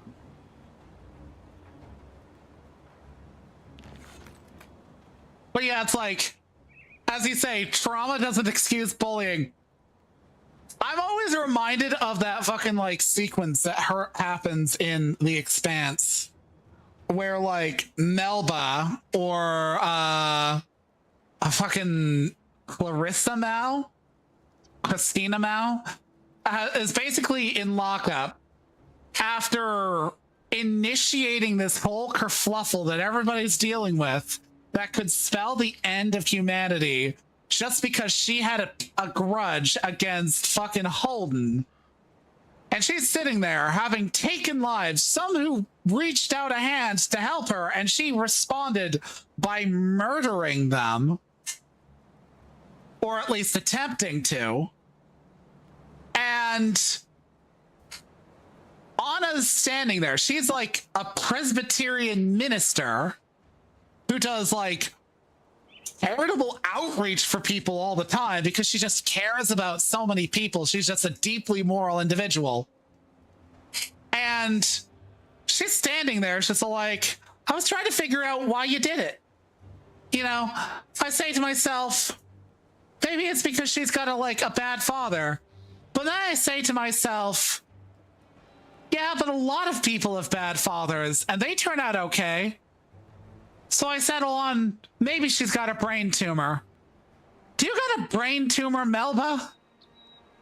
Like, this is like one of the nicest people you'll ever see who felt shitty for sticking around for this like expedition to see the limits of human understanding. You know, possibly going into God's domain, as it were, being there for something exciting. And, you know, while her like wife and daughter are back on Earth, and she's like standing here trying to find the reason for Melba's awfulness, because, as she puts it, you know, she tries to find the goodness in everybody. And it's exhausting. My scouts have reported back from the lands to the north. The situation is far worse than I ever imagined. The cult of Cthon is on our doorstep and in great numbers. Worse still, they've been capturing farmers, travelers, even my own soldiers, and using them for their blood rituals. We cannot risk the cult bolstering their forces with chthonic beings. I need you to venture out beyond Sorrow's Bastion to the north and search their camps. Rescue any survivors before the cultists can use them as sacrifices.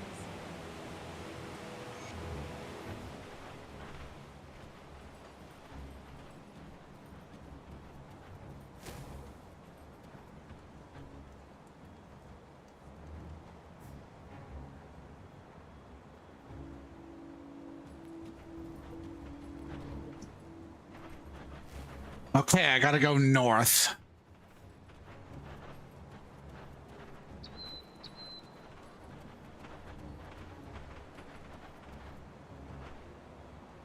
Excuse me, citizen, but I was wondering if you could help me out with something. What do you need? Homestead is running low on building supplies. We've already salvaged the barn roof to reinforce walls, but there's only so much we can do with sheets of metal. One of the buildings here would be a perfect place to let our men catch some sleep, but it's completely run down. We are going to need lumber, and I know just the place to get it. Problem is, the nearest lumber mill is overrun with chthonic spawn. I've insisted to the captain that our men need a place to rest properly, but she feels that the casualties would be too great to risk retaking the mill. You are not under her command. You can do as you choose. Please, head out into the Blood Grove to the north and secure Gryva's mill. After your heroics at the gruesome harvest, a few chthonic runts should be a cakewalk.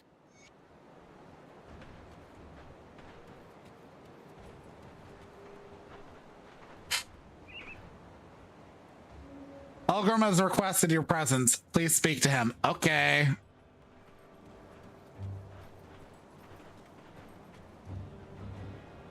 I hear you're going to attack the cultist camp. Ballsy move. But after what you did to that ethereal abomination, I suppose you're capable of anything. Since you're already planning to stick your neck out for us, I was wondering if you could do the Legion a small service. What do you need? At Captain Sommer's command, I've been sending out scouting parties to the north in order to study the cultists' operations there. The cult has a strong presence in the Blood Grove, and they've been bringing powerful chthonic monstrosities into the world. Needless to say, it's dangerous work. Many of my men have not returned. When a soldier falls in battle and we can't recover the body, we make sure to at least bring back their insignia so that they can receive a humble send-off to whatever hell waits us all. My scouts deserve more, but right now I can't even give them that. We've lost too many men out there as it is. I can't spare anyone else to recover those insignias. Will you pay my men their last respects? Yeah, sure.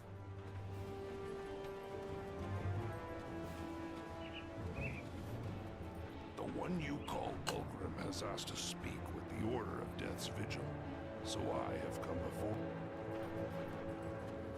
Just the person I'm looking for. The others may disagree with me on this, but there's something I need. There are two other groups of survivors in the region that we are aware of, but Somer and Creed do not consider them to be of strategic value. Frankly, I disagree. They may consist largely of fanatics, but fanatics aimed in the right direction can be a powerful force. I've asked representatives from both the Order of Death's Vigil and Kaiman's Chosen to visit here and speak to us. There is some obvious animosity between the two, but perhaps we can leverage that against them. I would like you to be our representative. Speak to both of them. Learn all that you can and decide which of the two groups would prove to be of superior strategic value. I just don't see them working together, I'm afraid. Right. Kaimon's Chosen is the group that I mentioned that has it in for, necromancers currently. I tend to go with the necromancers because Kaimon's Chosen are annoying fucking zealots. The one you call Ulgrim has asked to speak with the Order of Death's Vigil, so I have come before. We are seekers and preservers of knowledge trained in the ancient art of necromancy by our Grandmaster, Ouroboros. We do not fear death. We embrace all that it teaches us and through it become more in tune with the world around us. What is necromancy? Necromancy is the study of death and the forces of life that bind us to that final fate. To us, death is a mystery that must be studied, not some esoteric topic worthy of fear. What can you tell me, Ouroboros? Our master is eternal. He was there when the Arkovian Empire was young, and he was there when they felt his curse. The Arkovians, much like the Erelon Empire, shattered by the Grim Dawn, had persecuted necromancy and those who would seek forbidden knowledge.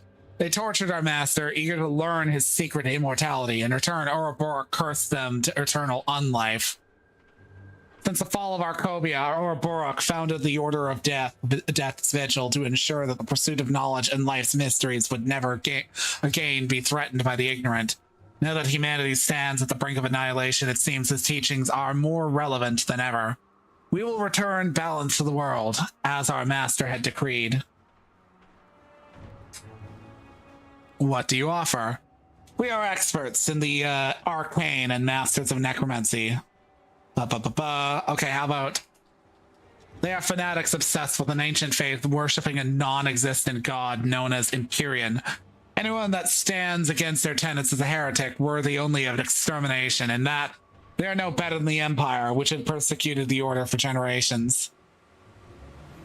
I'm going with, of course...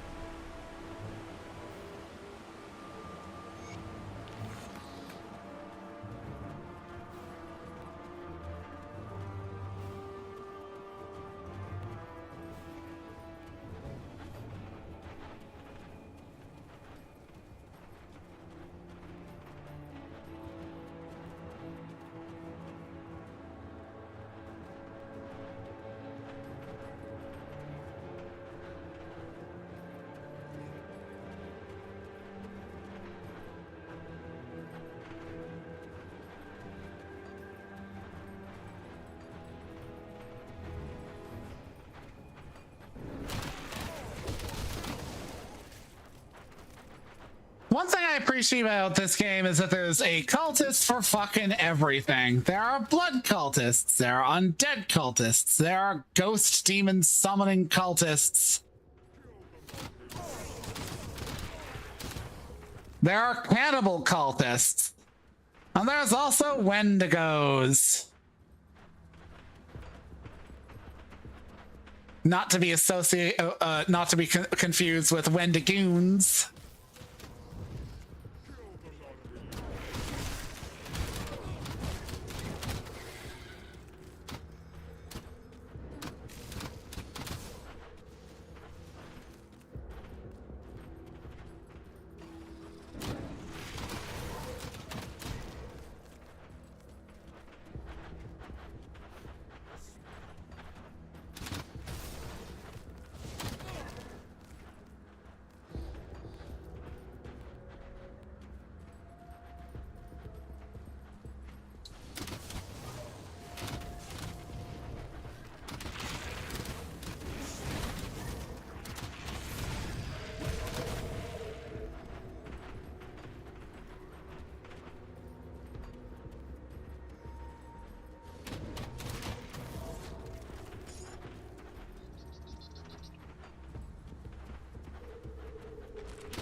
One sec. I really need to go to the bathroom, so I'll be right back.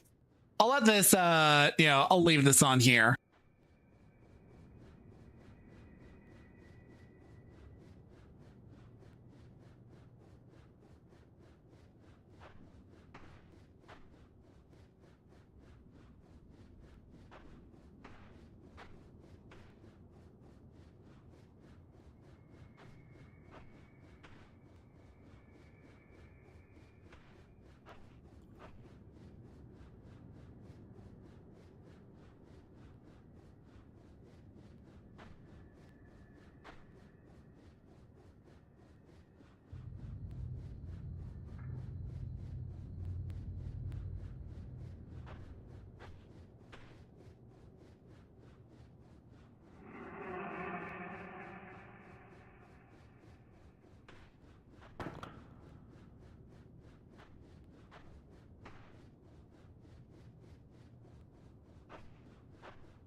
Okay.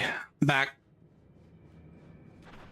May the specter of death guard your path. I had no idea the Black Legion worked with our kind. Come. There's much to speak to on. Want to speak with me? If you are to fight alongside the Order of Death Vigil, then you must prove yourself. Show us that you do not fear death. What must I do? One of our most prominent members, Malkadar, second only to the Keeper, was recently slain by the Chthonian ambush. His remains are now in the possession of the cultists somewhere out in the Bloodgrove. We cannot lose a mind like Malkadar. The Keeper has called for the rite of resurrection to be performed on the revered necromancer. I will recover the remains.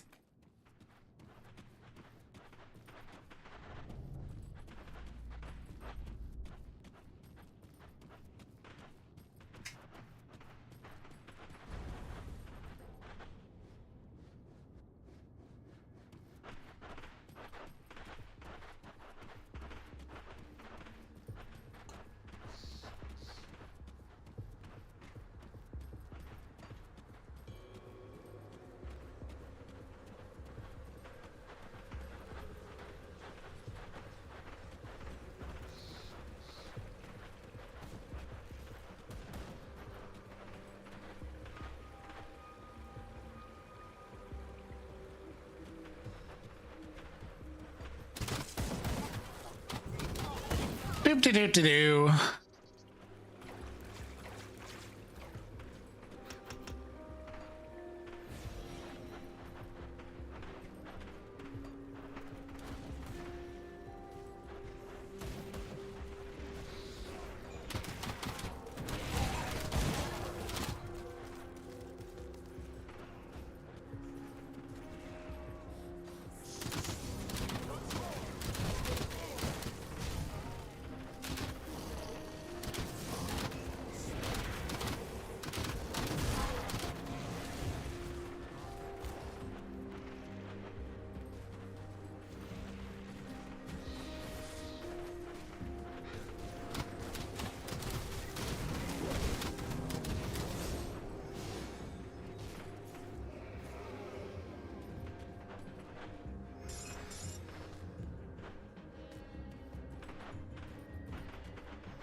Don't know who you are, but I don't much care. You're not a cultist. At least you don't look like one.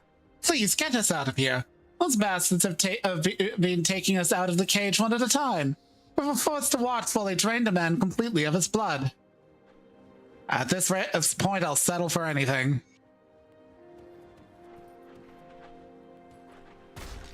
Yeah.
Blah, blah, blah, blah.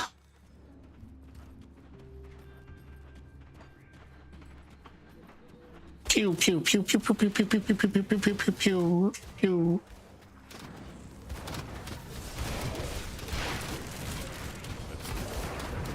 Can't stop me, bitches.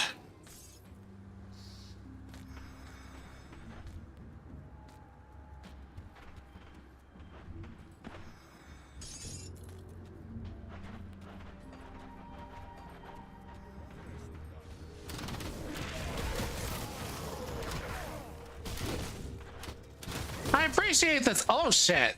Ah. I'm so used to not taking damage that I didn't see myself taking damage. I appreciate that this quest allows you to pick up more than your necessary share of the fucking medallions.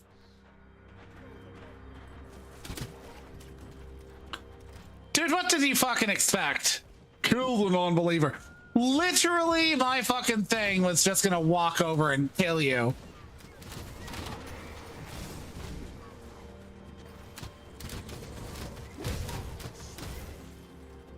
Jeez. Not a lick of sense.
Ah.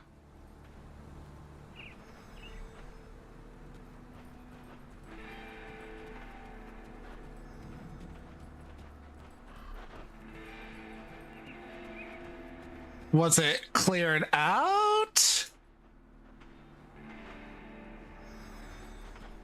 Guess it was.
Give me that fat dicky reward.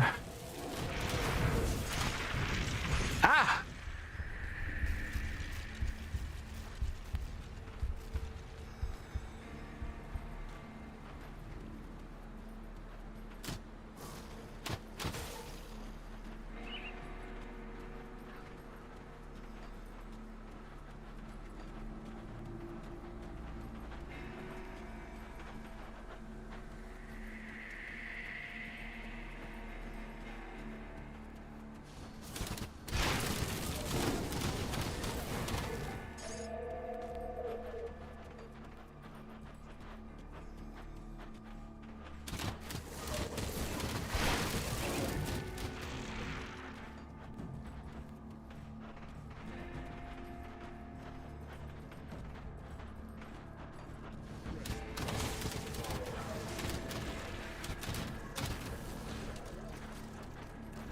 Prepper's notes.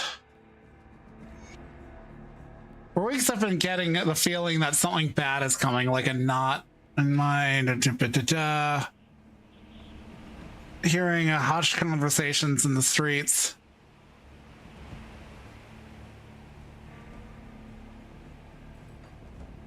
All right, this is the town that was overtaken by chthonic worship. Everybody went bug nuts and started murdering everybody who wasn't part of their group and then draining them of their blood.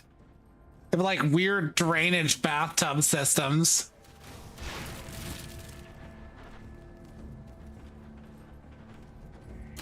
Reminds me of that weird noble dude from like England who was a serial killer. He had a death trap house made.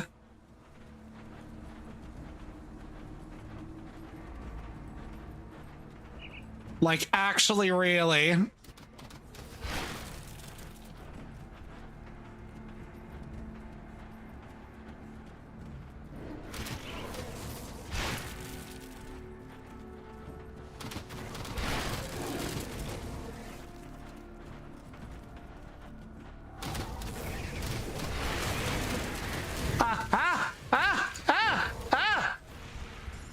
Holy shit.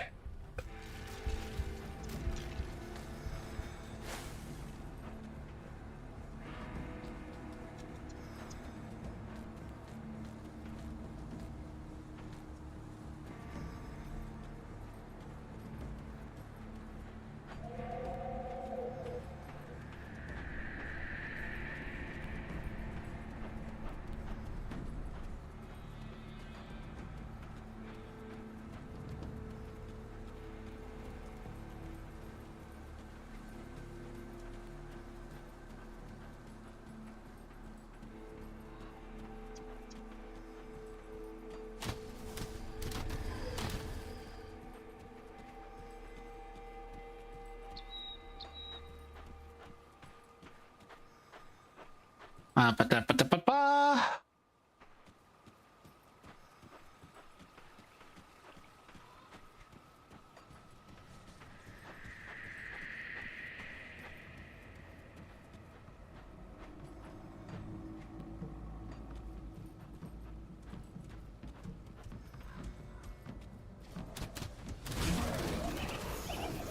Die.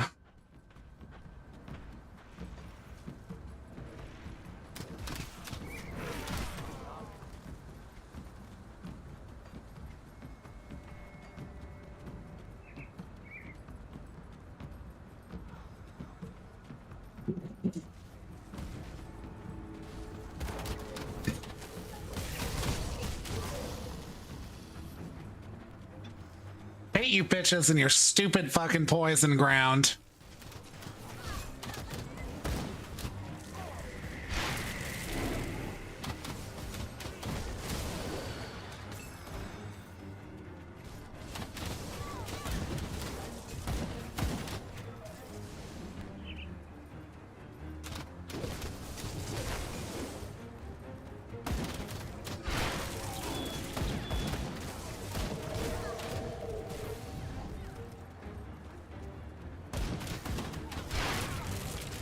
Why am I here? I'm literally murdering Kaimon Chosen, and I have no idea why I'm doing it.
Just brutally ending them all. Ow, ow.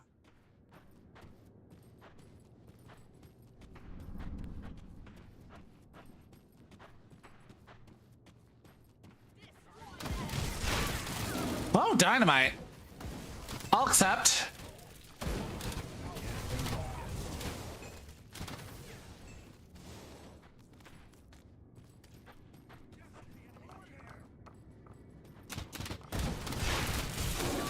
Holy shit.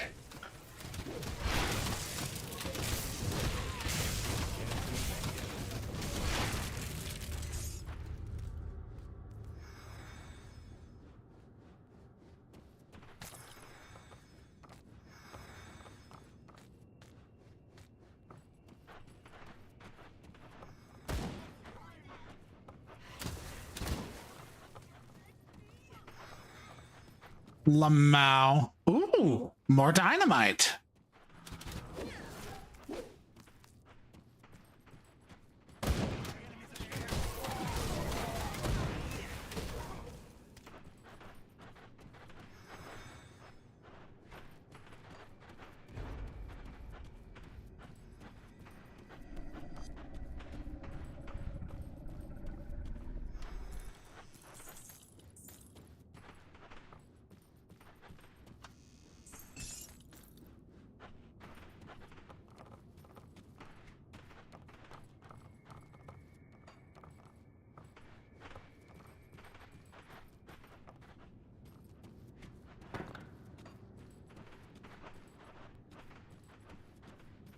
Ba, ba, ba, ba, ba, ba, ba, ba, ba.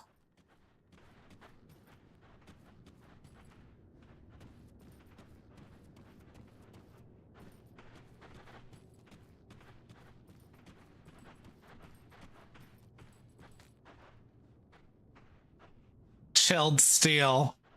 That sounds like an OC name.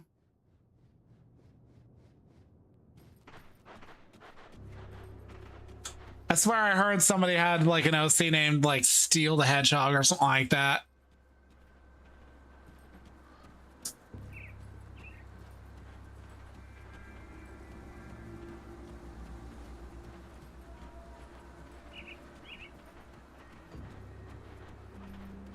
It's fun to be basically just a blender in a game like this where like you end up talking to somebody else and they're like, oh yeah, I need to go deal with like such and such a bitch. And you'll be like, I already dealt with them. They'll be like, holy shit, you went through them like a blender. And I'll be like, yeah. Bones, flesh, and all. Not even hesitation.